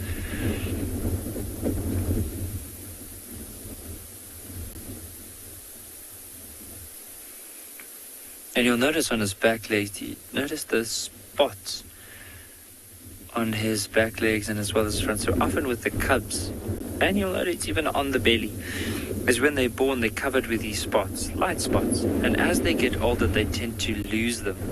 So around about the age of 3.5, 4 years, they start losing those spots. Some might carry it on until they're fully adults and you can see the faint spots, but mainly they start losing it later on. And even if you look around his face, you'll see around the ears, there's a bit of fluff that's developing. So it's a sign of his mane. And it would only, like, for him to get the size mane of his father would probably be in the next 6.5 years where he will have a fully developed mane. But for now it will start under the neck, might start just behind the ears, and then later on it will fold up towards, or between his ears towards the front of his face. The one lioness actually just got up behind us. And let's have a look. I'm going to try and lean out of the way. See if she comes towards the rest of the pride.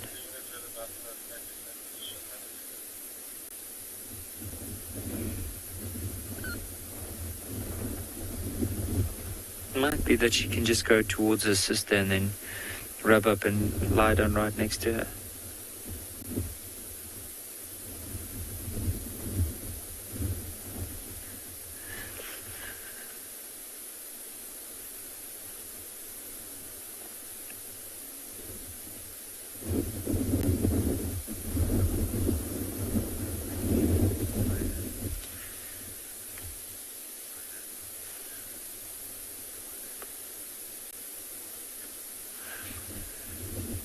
So I'm not too sure if I am sure they must be like claws already when they're very young, but I'll have to go and research and look it up.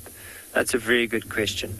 I'm not too sure. I would like to know any of the other rangers if they've ever read anything about it,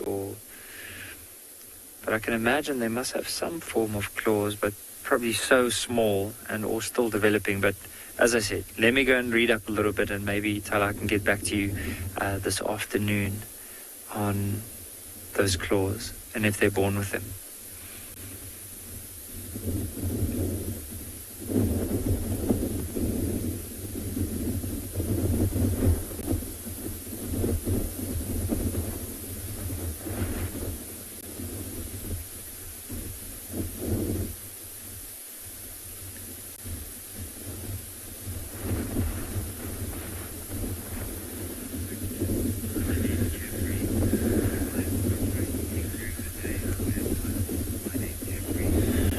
My name Jeffrey, with lions in particular, they can feed any time of the day.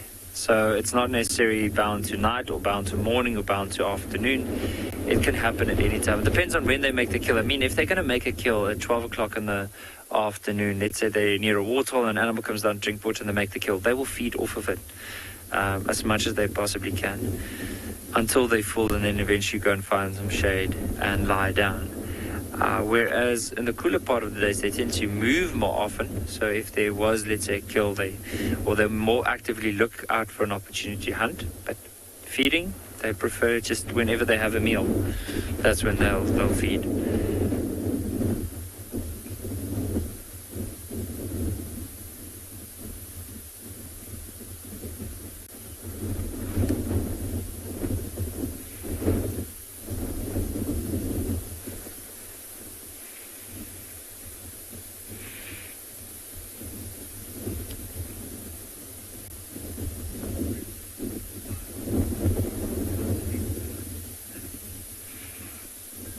Carl, they are capable. So, like an idea is, so let's say there was, for example, a spur fowl that had an injured wing and it can't fly. Then you could find that these cubs will try and grab it and kill it. I've seen, especially young leopard cubs, which are going to be very similar behavior to this, where when the mum left them, they would actually hunt these water birds near the water. So some of the thick knees, the water thick knees, they would actually pounce on them and kill them. And I would imagine with these young cubs, if there is something that presents itself, I mean, if there's an impala that comes past here, there's no way that these cubs will be able to catch that impala.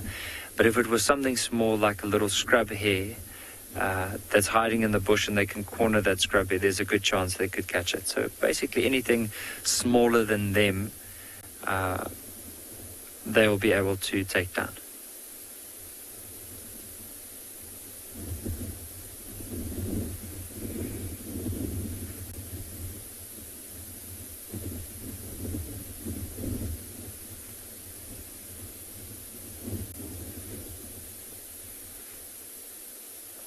So this is the young female, and look at how she's also quite muscular already, sitting up, just staring, hearing if there's anything.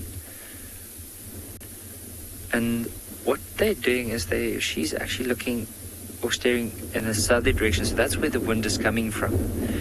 And almost for her is looking down. I don't know if there's anything that walked there and maybe that she picked up the smell, or maybe some of the birds flew up, and now she's just having a closer look to see if there's anything.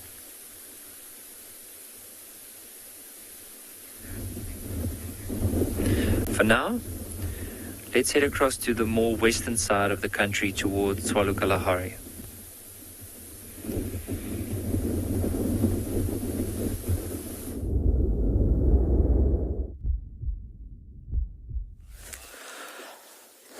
So folks, we decided to go and check one of our water holes, and it is quiet. We've got a lovely pair of breeding shell ducks who seem to be very much resident, and that's our female there with that white head, and the male's just to her left. But we just thought we'd take a moment and slow down. Always on the move doesn't help, but it is nice just to see what we can find. I can hear blacksmith lapwings and some sociable weavers as well. And it's just a very peaceful scene. We've also got the company of a ground squirrel, and there you're getting a much better look than our earlier sighting. Quite a tubby little guy, a distinctive white stripe, of which your ground squirrel species, 4 of them have that stripe down the sides, but this is our southern. And although that tail's not very poofy at the moment, it can expand quite a lot. Very cute little fella.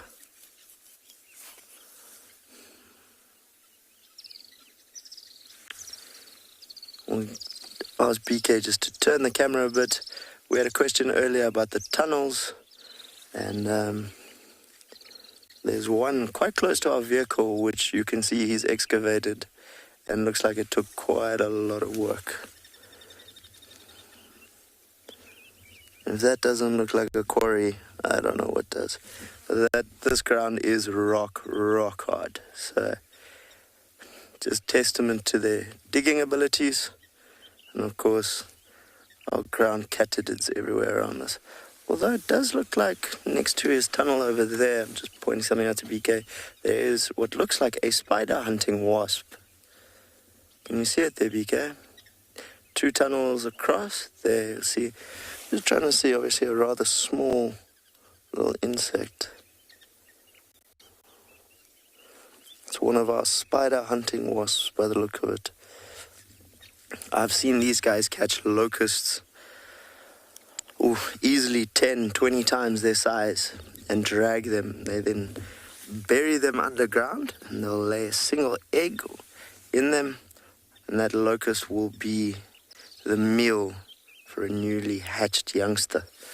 But they put a little capstone over their hole to stop anything stealing it or getting in there. This one's quite busy up and down. As to which specific species this is, I cannot tell you. I'd have to have a bit more of a look. But very busy. So, lots actually going on here at the waterhole. There's a lot of little swifts drinking at the moment. Catching them will be a little bit more difficult. But I have faith in BK. And just see them kind of hitting the water every now and then. It's a very little bird you'll just see zooming in and out of the frame. It's quite a large flock here, all drinking. They skim across the top of the water. But some lovely reflections on the water as well.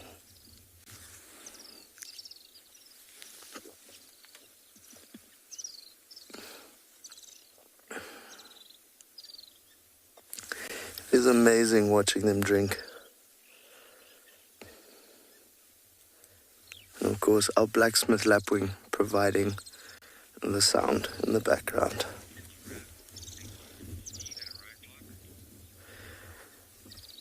So although our route ahead is clear, it sounds like Steve's got a bit of a roadblock. Why don't you go and see what's going on there?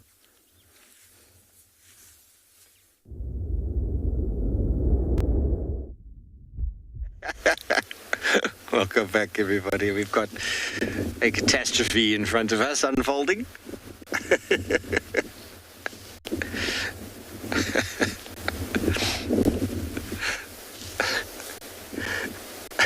Boys. Always boys.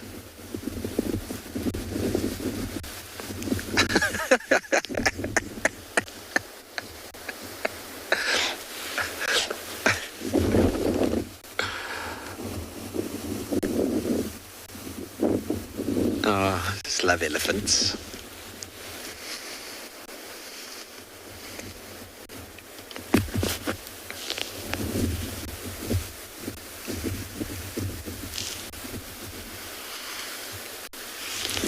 These two are going to push themselves out of the bush again on the left-hand side.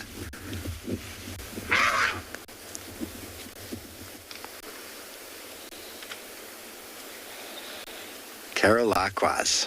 I could watch them all day. They always look at that run of the back. Charge.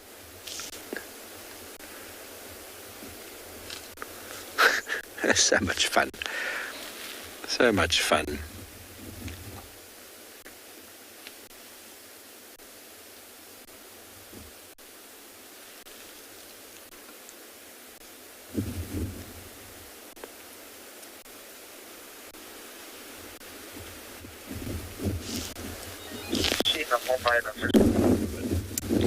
Okay, let's move up. So everybody, once again, explanation. The herd, youngsters playing in the open, 100% relaxed. You wouldn't see any of that behavior if his elephant weren't relaxed. You might get a youngster like this trumpeting and doing his thing. He's just being a little nonsense, to be honest. You go a bit closer. Go a bit closer. It's the adult females that need to be watched out for if they're not relaxed. But if you can see youngsters out in the open like we are doing here and the animals are feeding, enjoy, enjoy, enjoy. Don't feel any panic. Just know that you can just enjoy the sighting.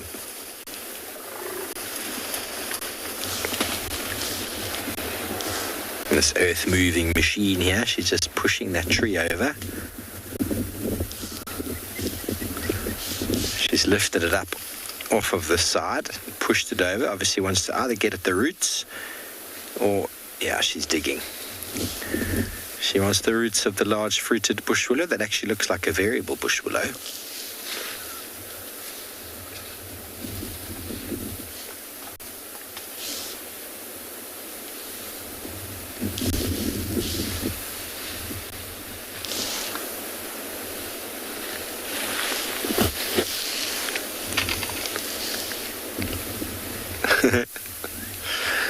Hello, Alex, 9 years old.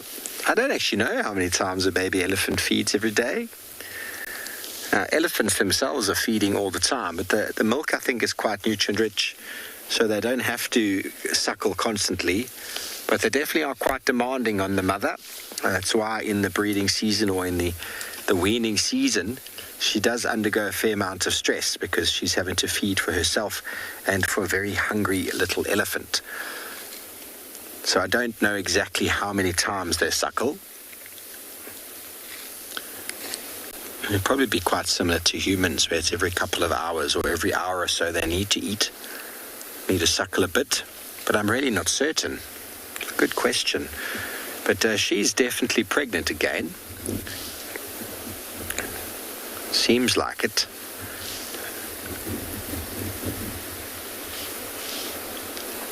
We might be lucky with one of these herds to see a live birth. That would be definitely a once in a lifetime sighting for me. I've seen the end of a birthing. I haven't actually witnessed. See how that youngster's got her nose right and they're going, "What are you doing, Mum?" Very interested, learning how to get the roots.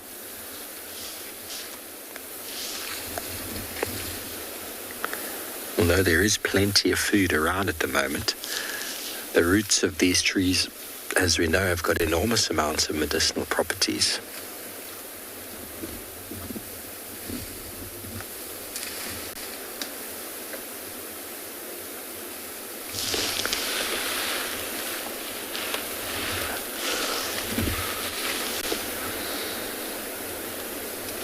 Kids Thunder is top 5 most adorable traffic jams. Indeed. Indeed, indeed, indeed.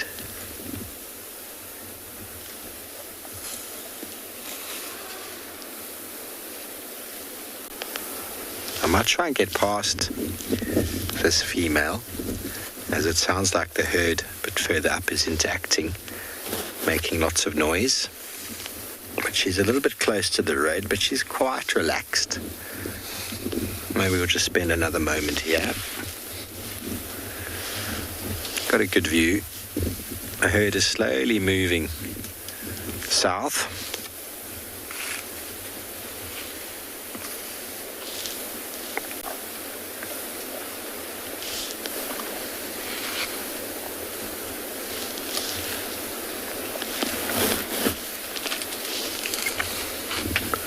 Wayne, yes, they are. They're definitely increasing.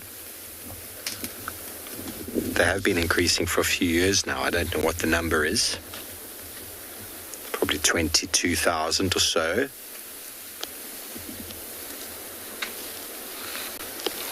Plenty of food, plenty of resources, plenty of elephants.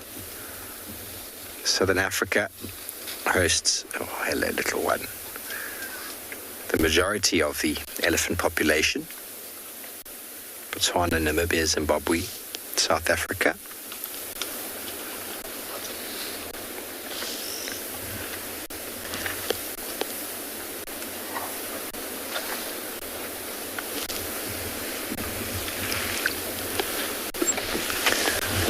Just move back and we can get that little one there.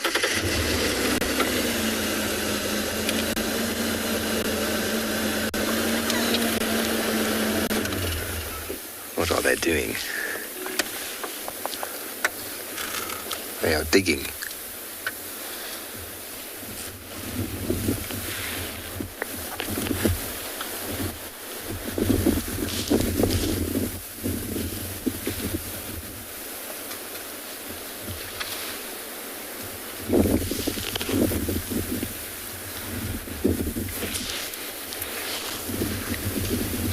Emma, so elephants normally, males are about 40 or so, generally they're full capacity. Females from the ages of 20 up to 30, they probably reach full size. It's hard to say really, they don't constantly grow. The males seem to constantly grow, but they sort of pan off or peter off at the age of 40, 45. They still do get a little bit thicker, but they don't really grow in height much more.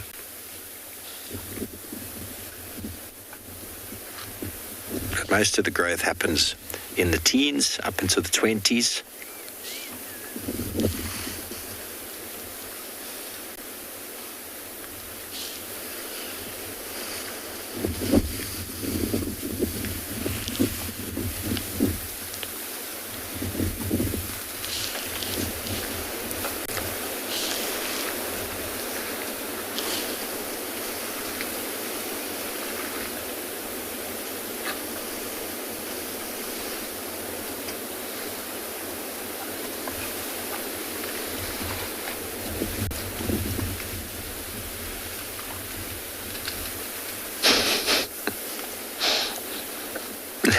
I don't know, Hammond. I've never heard an elephant laugh, but I've no doubt they've got a sense of humour. They exhibit so many other human characteristics, so why would laughter not be one of them? They definitely do have a sense of humour, that is for sure.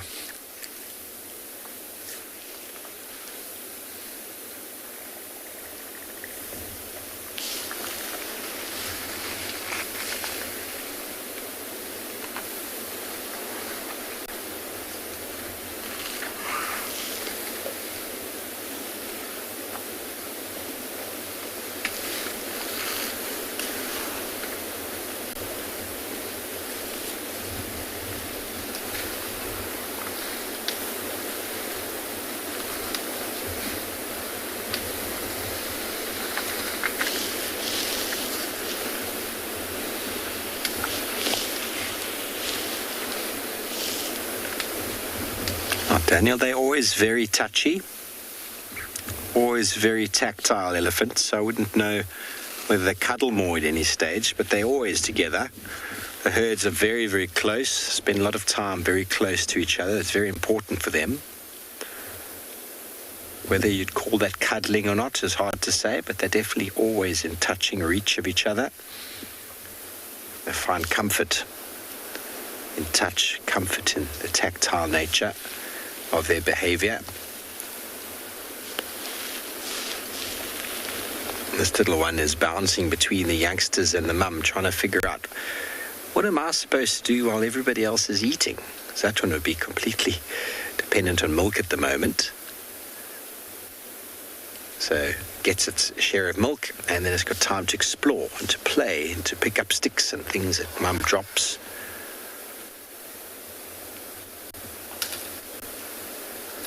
And to challenge birds and whatever other animals come around.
Nestled on the banks of one of the largest lakes in the Sabi Sands lies an award-winning game lodge called Chitwa Chitwa. Many of you will have been on safari here virtually with Wild Earth, but now we are offering you the chance to see it for yourself in person. Sign up to be a Wild Earth explorer before the end of April, and you and a friend could win 3 nights to this luxury lodge. In addition to the unforgettable safaris, you can unwind on the deck, relax in the pool, and even savor the various bush dining experiences. Chitwa's holistic approach to hospitality, with specific emphasis on conservation, will leave you with the very best memories of the African wild. Wild Earth Explorers, it's in your nature. The Mara Triangle is a jewel in the Kenyan conservation crown, and thanks to the dedication of the Mara Conservancy, it thrives as one of Earth's greatest national treasures. We have been experiencing a reduction in the whale snails that we collect on a monthly basis, and this is basically attributed to our intense patrols. Over the years, this courageous team of anti-poachers has reduced poaching to almost zero. Mimi naitwa Stephen Olereso. Nimefanya kazi miaka 16 sasa. Kuanzia miaka 2002.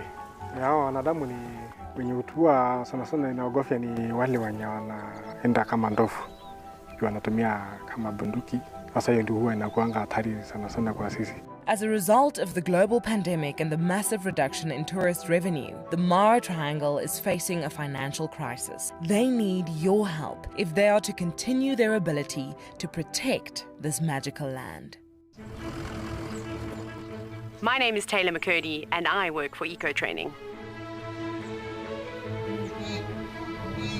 I love hearing from all of the viewers. However, I particularly enjoy those of you who have been watching for a few years. Your questions are just so advanced and they really get me thinking. If you'd like to ask a question on Wild Earth, you need to register on our website. Once you've done that, head to the live safari page and submit your questions below the live feed.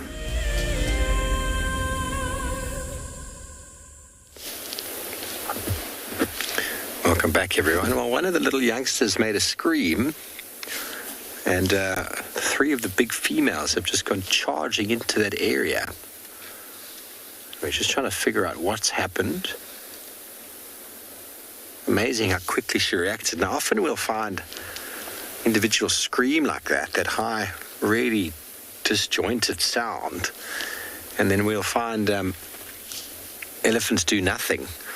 But in that situation, the female that was here destroying this tree before, she reacted immediately, and she went charging over there. Another female came from the southern side.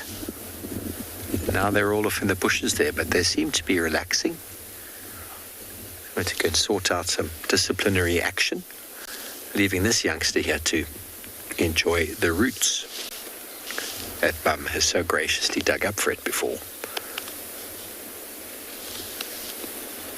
It's like, Mum, I'll stay here eating, you go sort out whatever drama that is. I'll shake my head at this guy here. Maybe it's time for me to go and have a look too. Suddenly realize you're on your own. The root in your mouth. Tasty.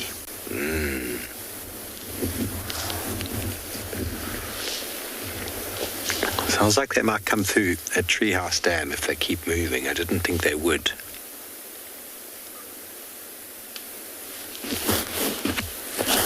Craig, you find bulls. Young bulls get chased out as they start showing sexual interest in the females. Sort of like, okay, you're getting a little bit interested in your sister, time to go. And they'll get chased out for sure. Other than that, they're normally quite sort of docile with each other. Breeding herds of elephant. Okay, well, looks like they're all disappearing into the thickets. Let's head around. We've got two options. Which way, darling? Should we go back? I think we should go back. Looks like you're going to go to Treehouse Dam, so let's go. It didn't look like they were going to initially.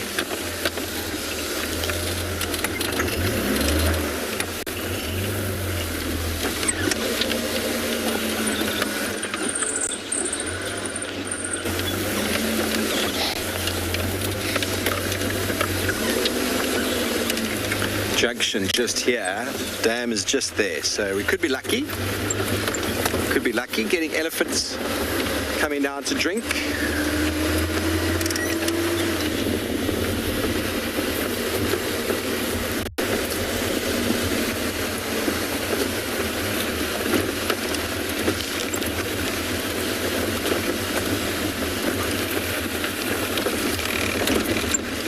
Lioness lover, baby elephants. 110 kilograms, so 230, 240 pounds at birth. They don't look very big, but they're solid little things. 22 months gestation period. So you can imagine how little they'd be if they only had a 9 to 12 gestation. Be tiny, tiny. So a little bit more time in the womb, more time for and they're able to sort of walk birth with a little bit of assistance.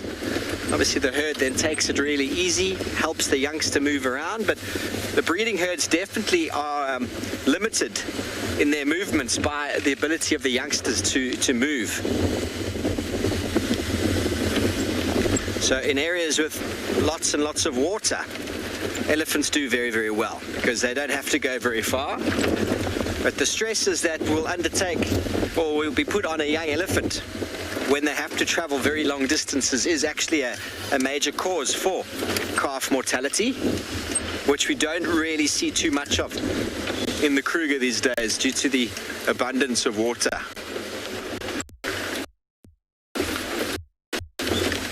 So here we come to Treehouse Dam. I think we're a little bit early.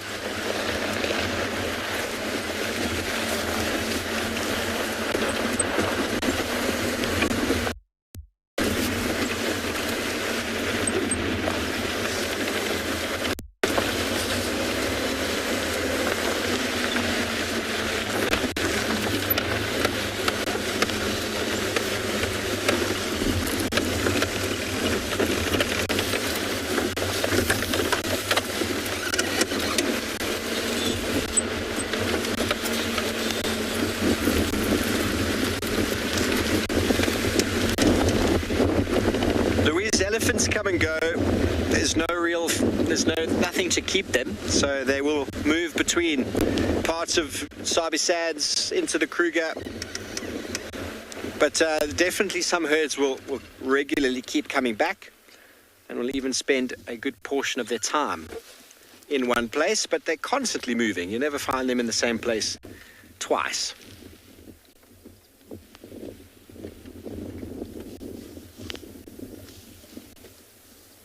So somewhere over there in the thickets are some elephants.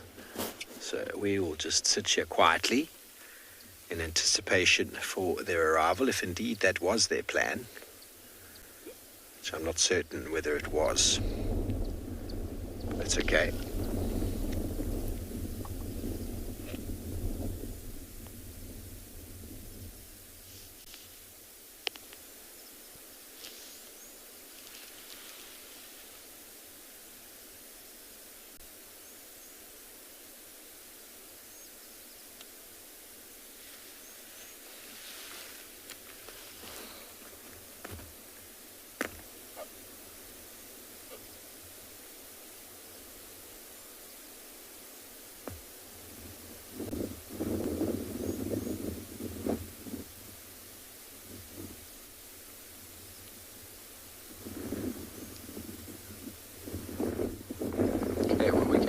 Sit here, take it easy.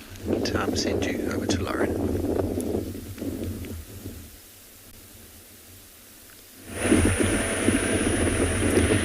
Oh, you take it easy, Steve. Unfortunately for us, we are not having any luck. Luck has ran dry on this side. We are checking the hyena dens again because it's extremely cold and windy, as we've already told you. And it means it still could be active. Now this is den number 2. And it was reported that they were using this the other day. I think it was just a temporary thing, but it's always just worth checking. I mean, Morgan will just give you a view of how completely overgrown it is. I mean, it's really overgrown. It's my favourite mound. I just love it. But sadly, no hyenas. They don't seem to be using den number 1 at the moment, so we'll head round and check number 3.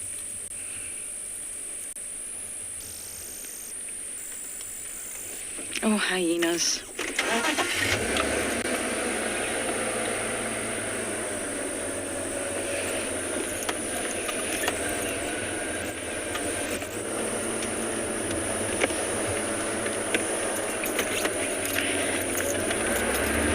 This has never been an easy turn. There we go.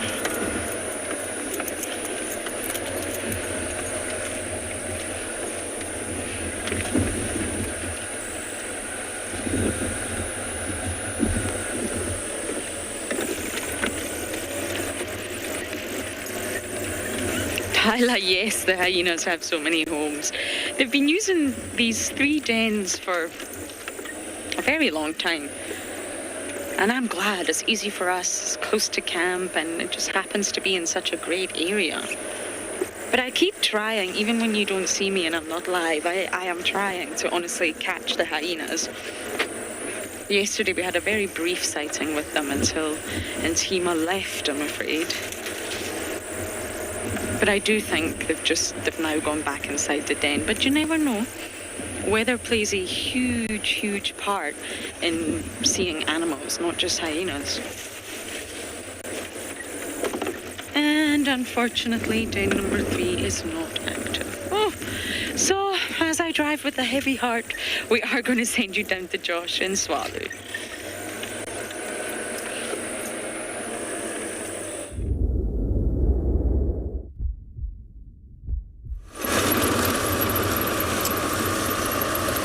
We've decided we're going to head into the dune lands and see what else we can find. It does look like one of our guides is having a bush picnic out there, so we're just going to avoid that area, but I can see we're about to have a little bit of company. We're just going to be bypassing another vehicle. See what else we can find. Lots of these katydids on the road, hey? These ground crickets are everywhere.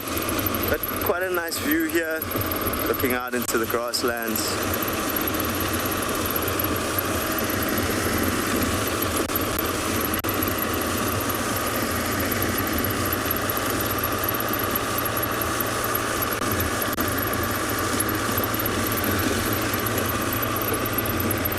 Very peaceful. So our big game has been vacant this morning, but I think we've had a very successful morning. Doesn't sound like the hyenas came out, unfortunately. Always nice to get to spend time with them.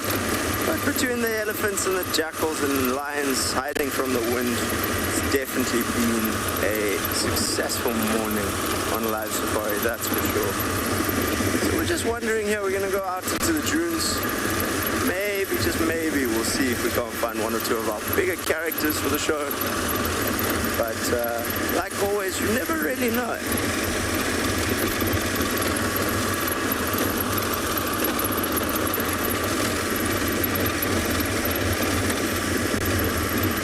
Terminalias on the dune tops there are looking nice and thick.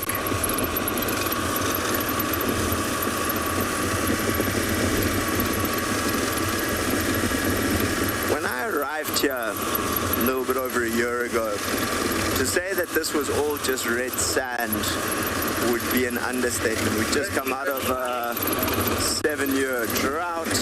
We're having our first decent rains. And then you get to this rainy season and we've had over 2 years almost worth of rain. And as you can see, our vegetation has most certainly recovered. It's become incredibly thick. So we're going to carry on bumbling around, seeing what we can find. But one of my mates at Ngala, I think, has something to share with you. So enjoy.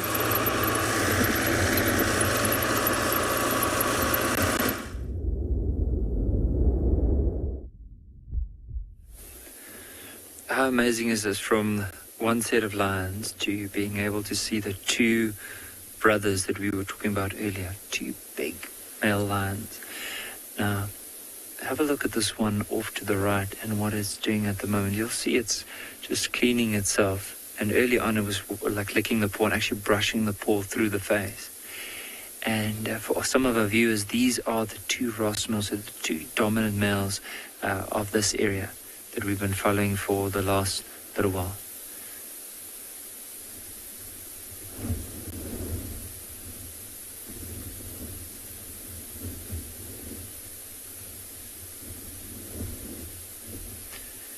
But what's quite amazing is having them here, and just off to our left we actually have the lioness with the 3 young cubs suckling at the moment. So it is a pretty special sighting to be in. So we have that, and then right here in the gap you'll see the lioness is lying down on her back with these 3 little cubs suckling at the moment.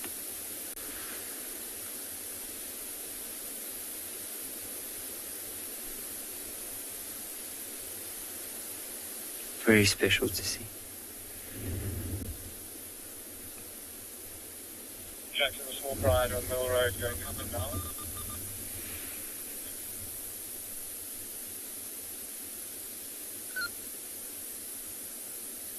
See the one cub just going nub now. Trying to push the other one out of the way to have a drink.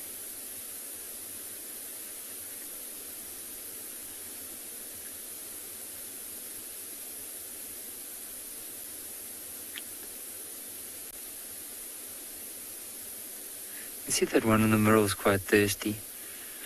The others probably had quite a nice drink like the whole time.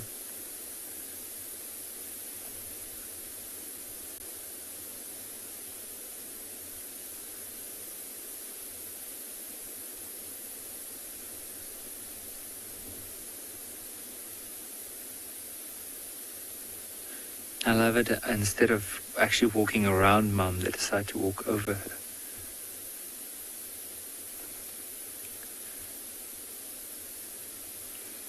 So while they're having their breakfast, I just want to come back to this one male lion. And it looks like there might be something moving behind us that's caught his attention. Oh, No, he's just lifting his head to smell the air. But earlier on, he was staring right past us to something in the back.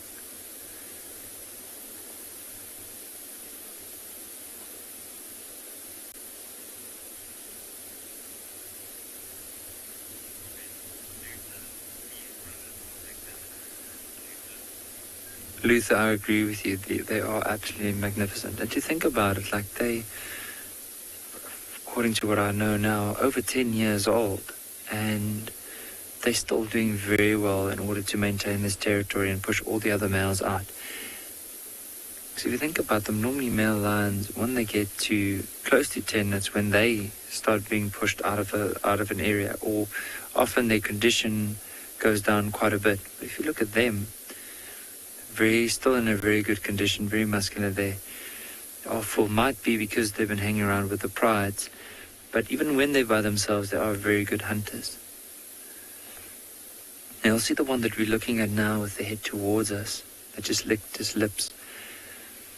He has a lot lighter colored mane in comparison to one right next to him.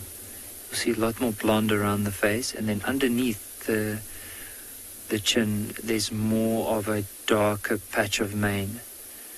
See how he's looking or staring behind us? Oh, maybe just having a look to see if there's anything.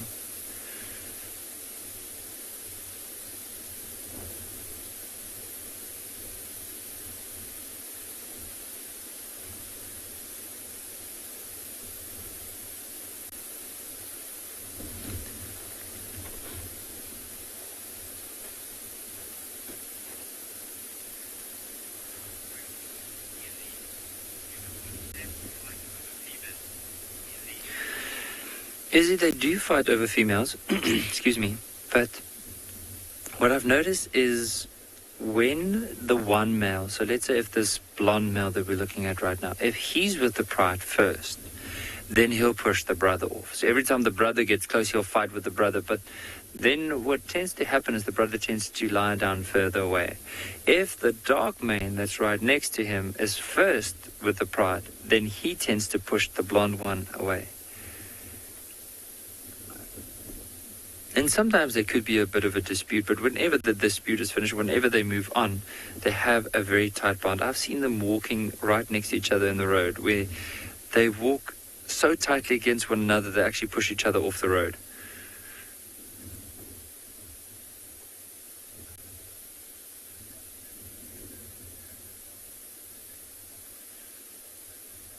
Look at the size of that one's paw. I mean, it's massive. Like whenever he calls it up like that, it actually gives you a bit of a perspective of how big it is in comparison to his face. See how he's just cleaning his nails, like you can see that nail sticking out. And sometimes what they do is they grip and actually pull it a bit. Now that lioness with the young cubs, she's not turned around, she's rolled back this way, and the cubs are still trying to just get their fair share of breakfast. And you can imagine the older these cubs get, the more competitive it's going to become in order to try and get milk, because mom will produce less and less milk, and of course because they grow, they want more and more, to the stage where they'll fight so much to try and get some milk that mom gets so irritated and eventually gets up and starts moving away. But they are capable, even at this young age, to eat meat. And often if they're really young and mom opens a carcass, sometimes what you see is they actually lick the blood, and then from there on they take little chunks of meat. They won't be able to open the carcass yet because their teeth are really sharp, but not capable of actually pulling and tearing it open.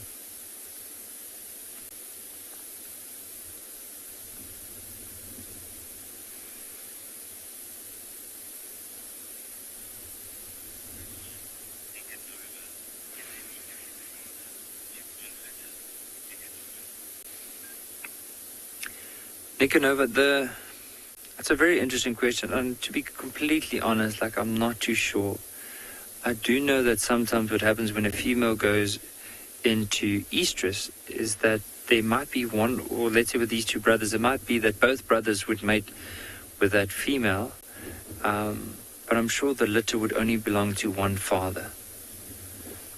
But as I said, it is something that I'm hoping to read up a little bit more about and see. Maybe if some of our viewers would like to post some answers for us and give us your opinion of what you think. I'd really love to hear from the viewers.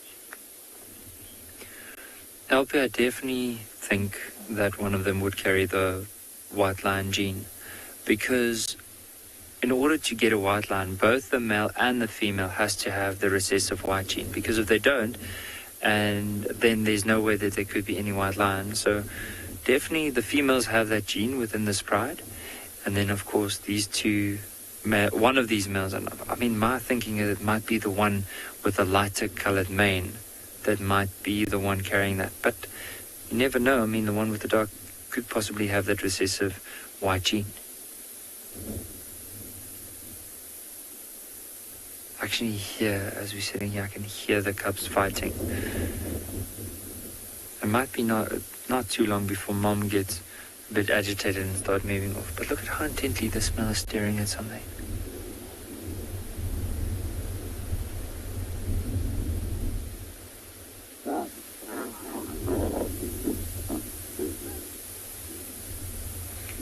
He's just having a look at the cubs now because they're actually fighting with one another.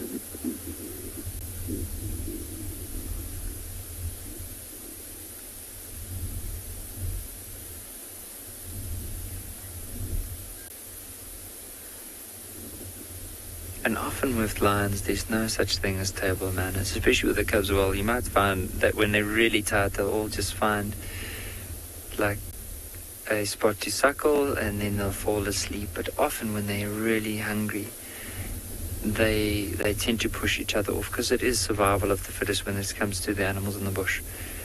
And if they don't make use of the opportunity, the brothers or the brother or sister won't wait for one another. It's basically have to fight their way through.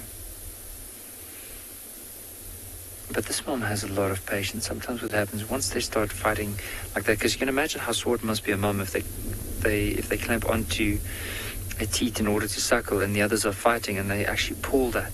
So she's been very, very good and just put her paw like on top of the one's head. Well, I know with other females, they'll actually latch out at the youngsters. I'm just looking at this male again. But we'll just spend some time with the cubs. But he is staring just directly behind us. It might be because the wind's also blowing from behind us down towards the lions. Maybe they've smelled something or picked something up in the air. In the meantime, while we enjoy these lions, let's head across to Steve, who's waiting at a waterhole for some elephants.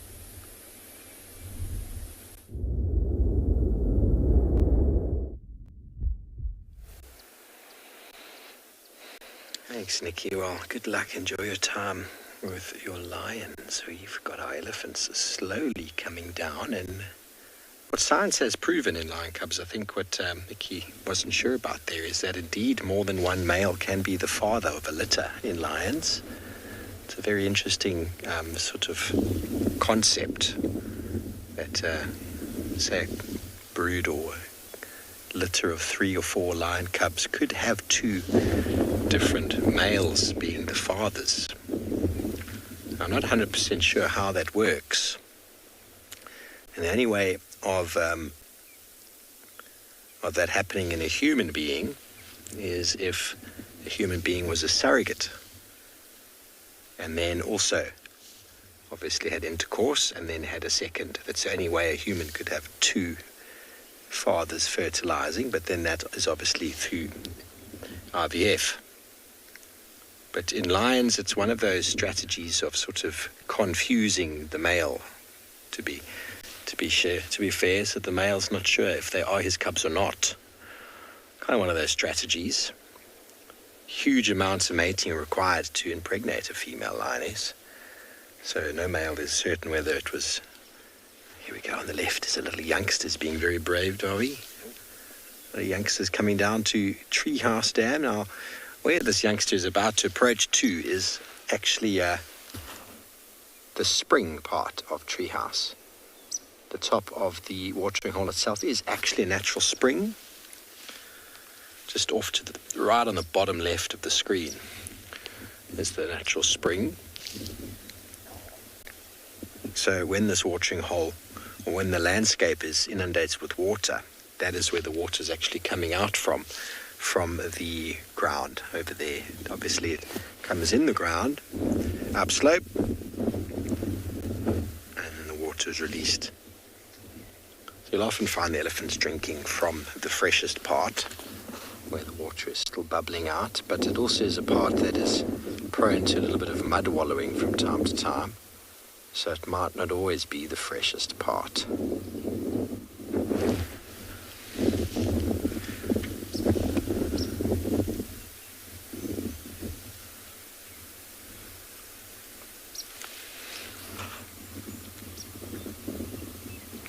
Gavin, they probably could. They probably could go the whole day without drinking. I mean, the desert elephants go for a period of time without drinking. I don't think it's by choice. I think it's by necessity. And elephants, as with most animals out here, will drink as much as they can. Darby, we've got to kill. 12 o'clock, we've got to kill. Oh, we had a kill. Oh, he's on the road now, just in front of the elephant dung. Oh. There we go, everybody. They are fish in Treehouse. They were fish. It amazes me how these birds are able to hold on. Whoopsie, off it goes. Hold on to a fish that's very slippery and slithery. I'm not sure if you'd be able to hold on to a fish like that with your hands. It would slip and slide, but they've got a very well adapted beak to do so. Okay, well, there we go. They're coming out slowly but surely. The young bulls, the rest of the herd slowly following.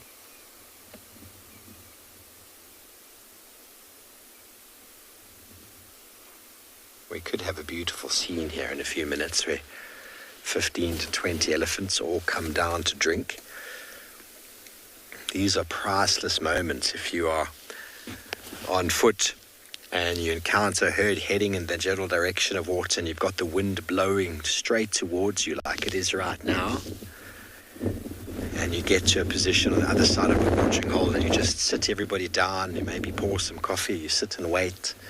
Eventually, one by one, the elephants come out on the other side. Everybody's safe, everybody's secure. The elephants are in a safe spot as well. They're not too concerned. The wind is perfect. You can sit here and watch them come down and drink. It is definitely some of those moments that can change somebody's life. They might not seem that profound to you right now watching it on your screen, but I can guarantee you when you're out here in the wilds with nothing but your wits and your guide to keep you safe, you are very aware of the connectivity of the land, of the earth beneath your feet. You can actually feel it, and of the presence of these giants, gentle giants they are. There it goes, going straight towards the spring. Going to have a little drink first, or a little eat. A little eat. I swear my English will improve this weekend.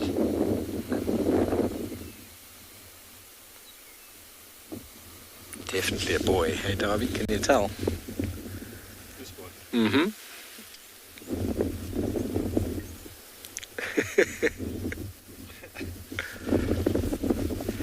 LP, yes, of course, elephants, baby elephants are prone to attack from lion, hyena, and even leopard if they do venture too far away from their mother.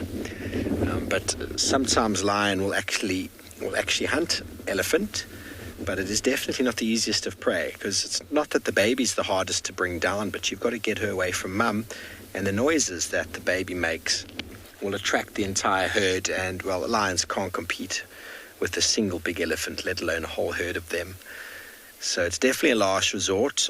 And in areas like Savuti, where elephants have changed the landscape to a point where there's hardly, in certain times of year, there's hardly any other animals around, the lions have actually evolved there to hunt, or adapted there to hunt medium-sized elephant. So elephant are preyed upon, not commonly. Here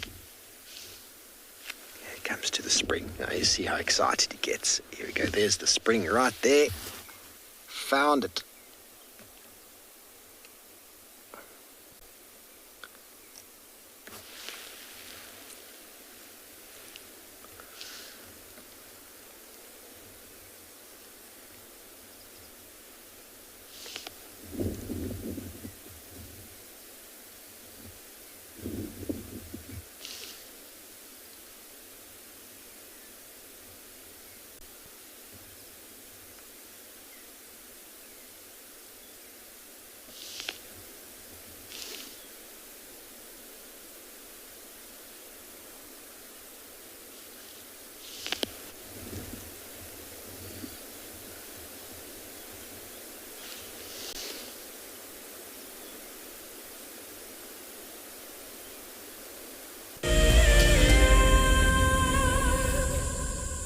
So in 1998, we had this idea to go and put a live web camera on a waterhole somewhere in the Sabi Sands next to the Kruger National Park. And I approached just about every single landowner, and everybody thought I was completely crazy until I met Yuri and Pippa Moorman.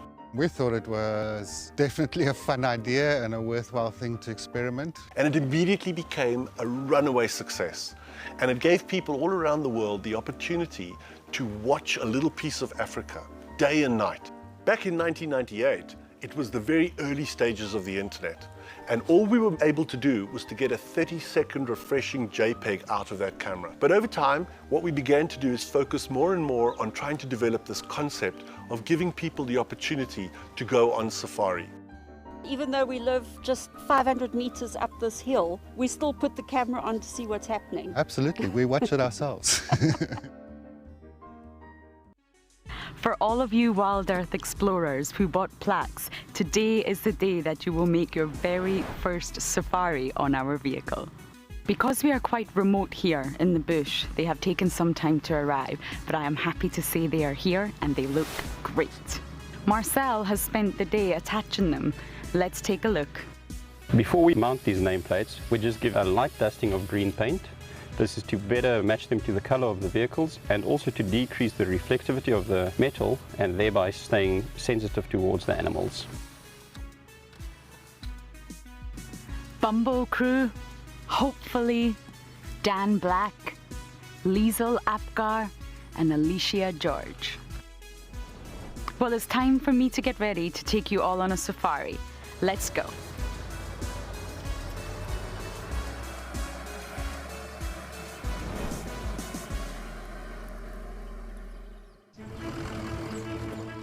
My name is Taylor McCurdy and I work for Eco Training.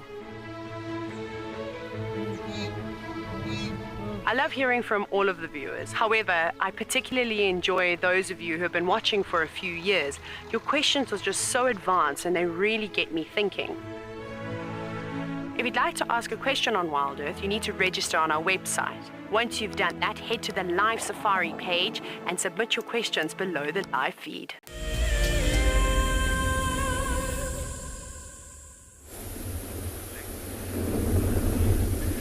So have a look.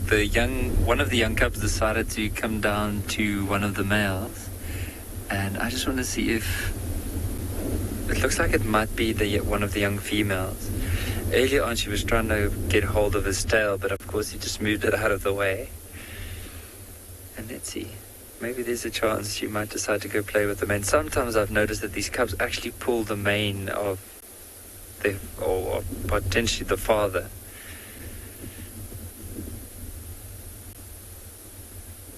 They do tend to have a lot of patience with them. See, there's the tail. She's deciding not to go for the tail, but it is very tempting.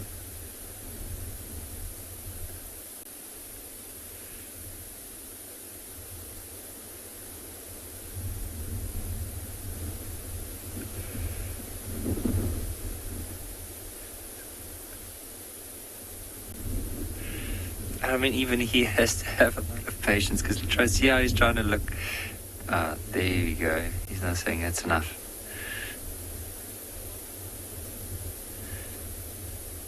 It was funny where she held it down and he was trying to move his tail and he couldn't. And now she's heading back towards Mum. And Mum's lying down, just looking at both the males together, and then the other ones are just lying behind her.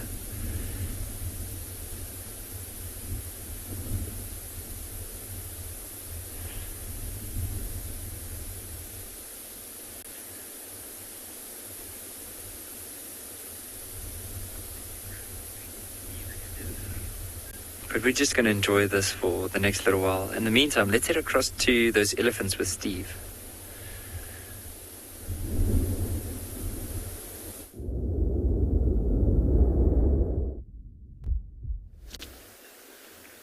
Well, welcome back to the Drinking Fest.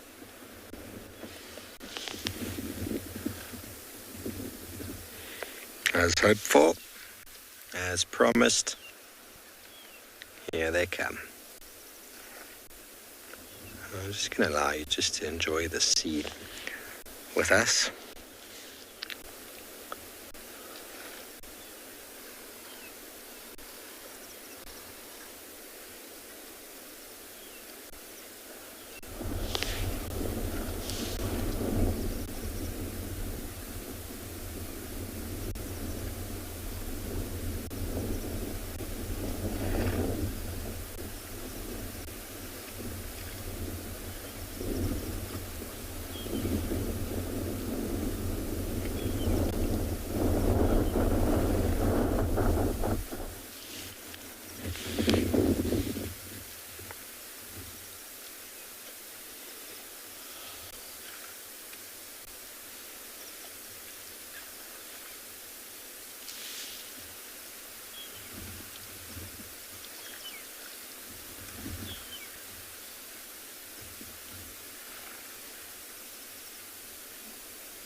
Absolutely delightful.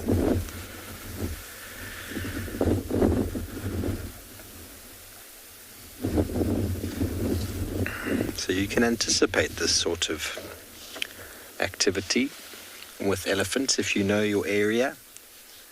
They're going to drink. Their general direction and normally indicates where.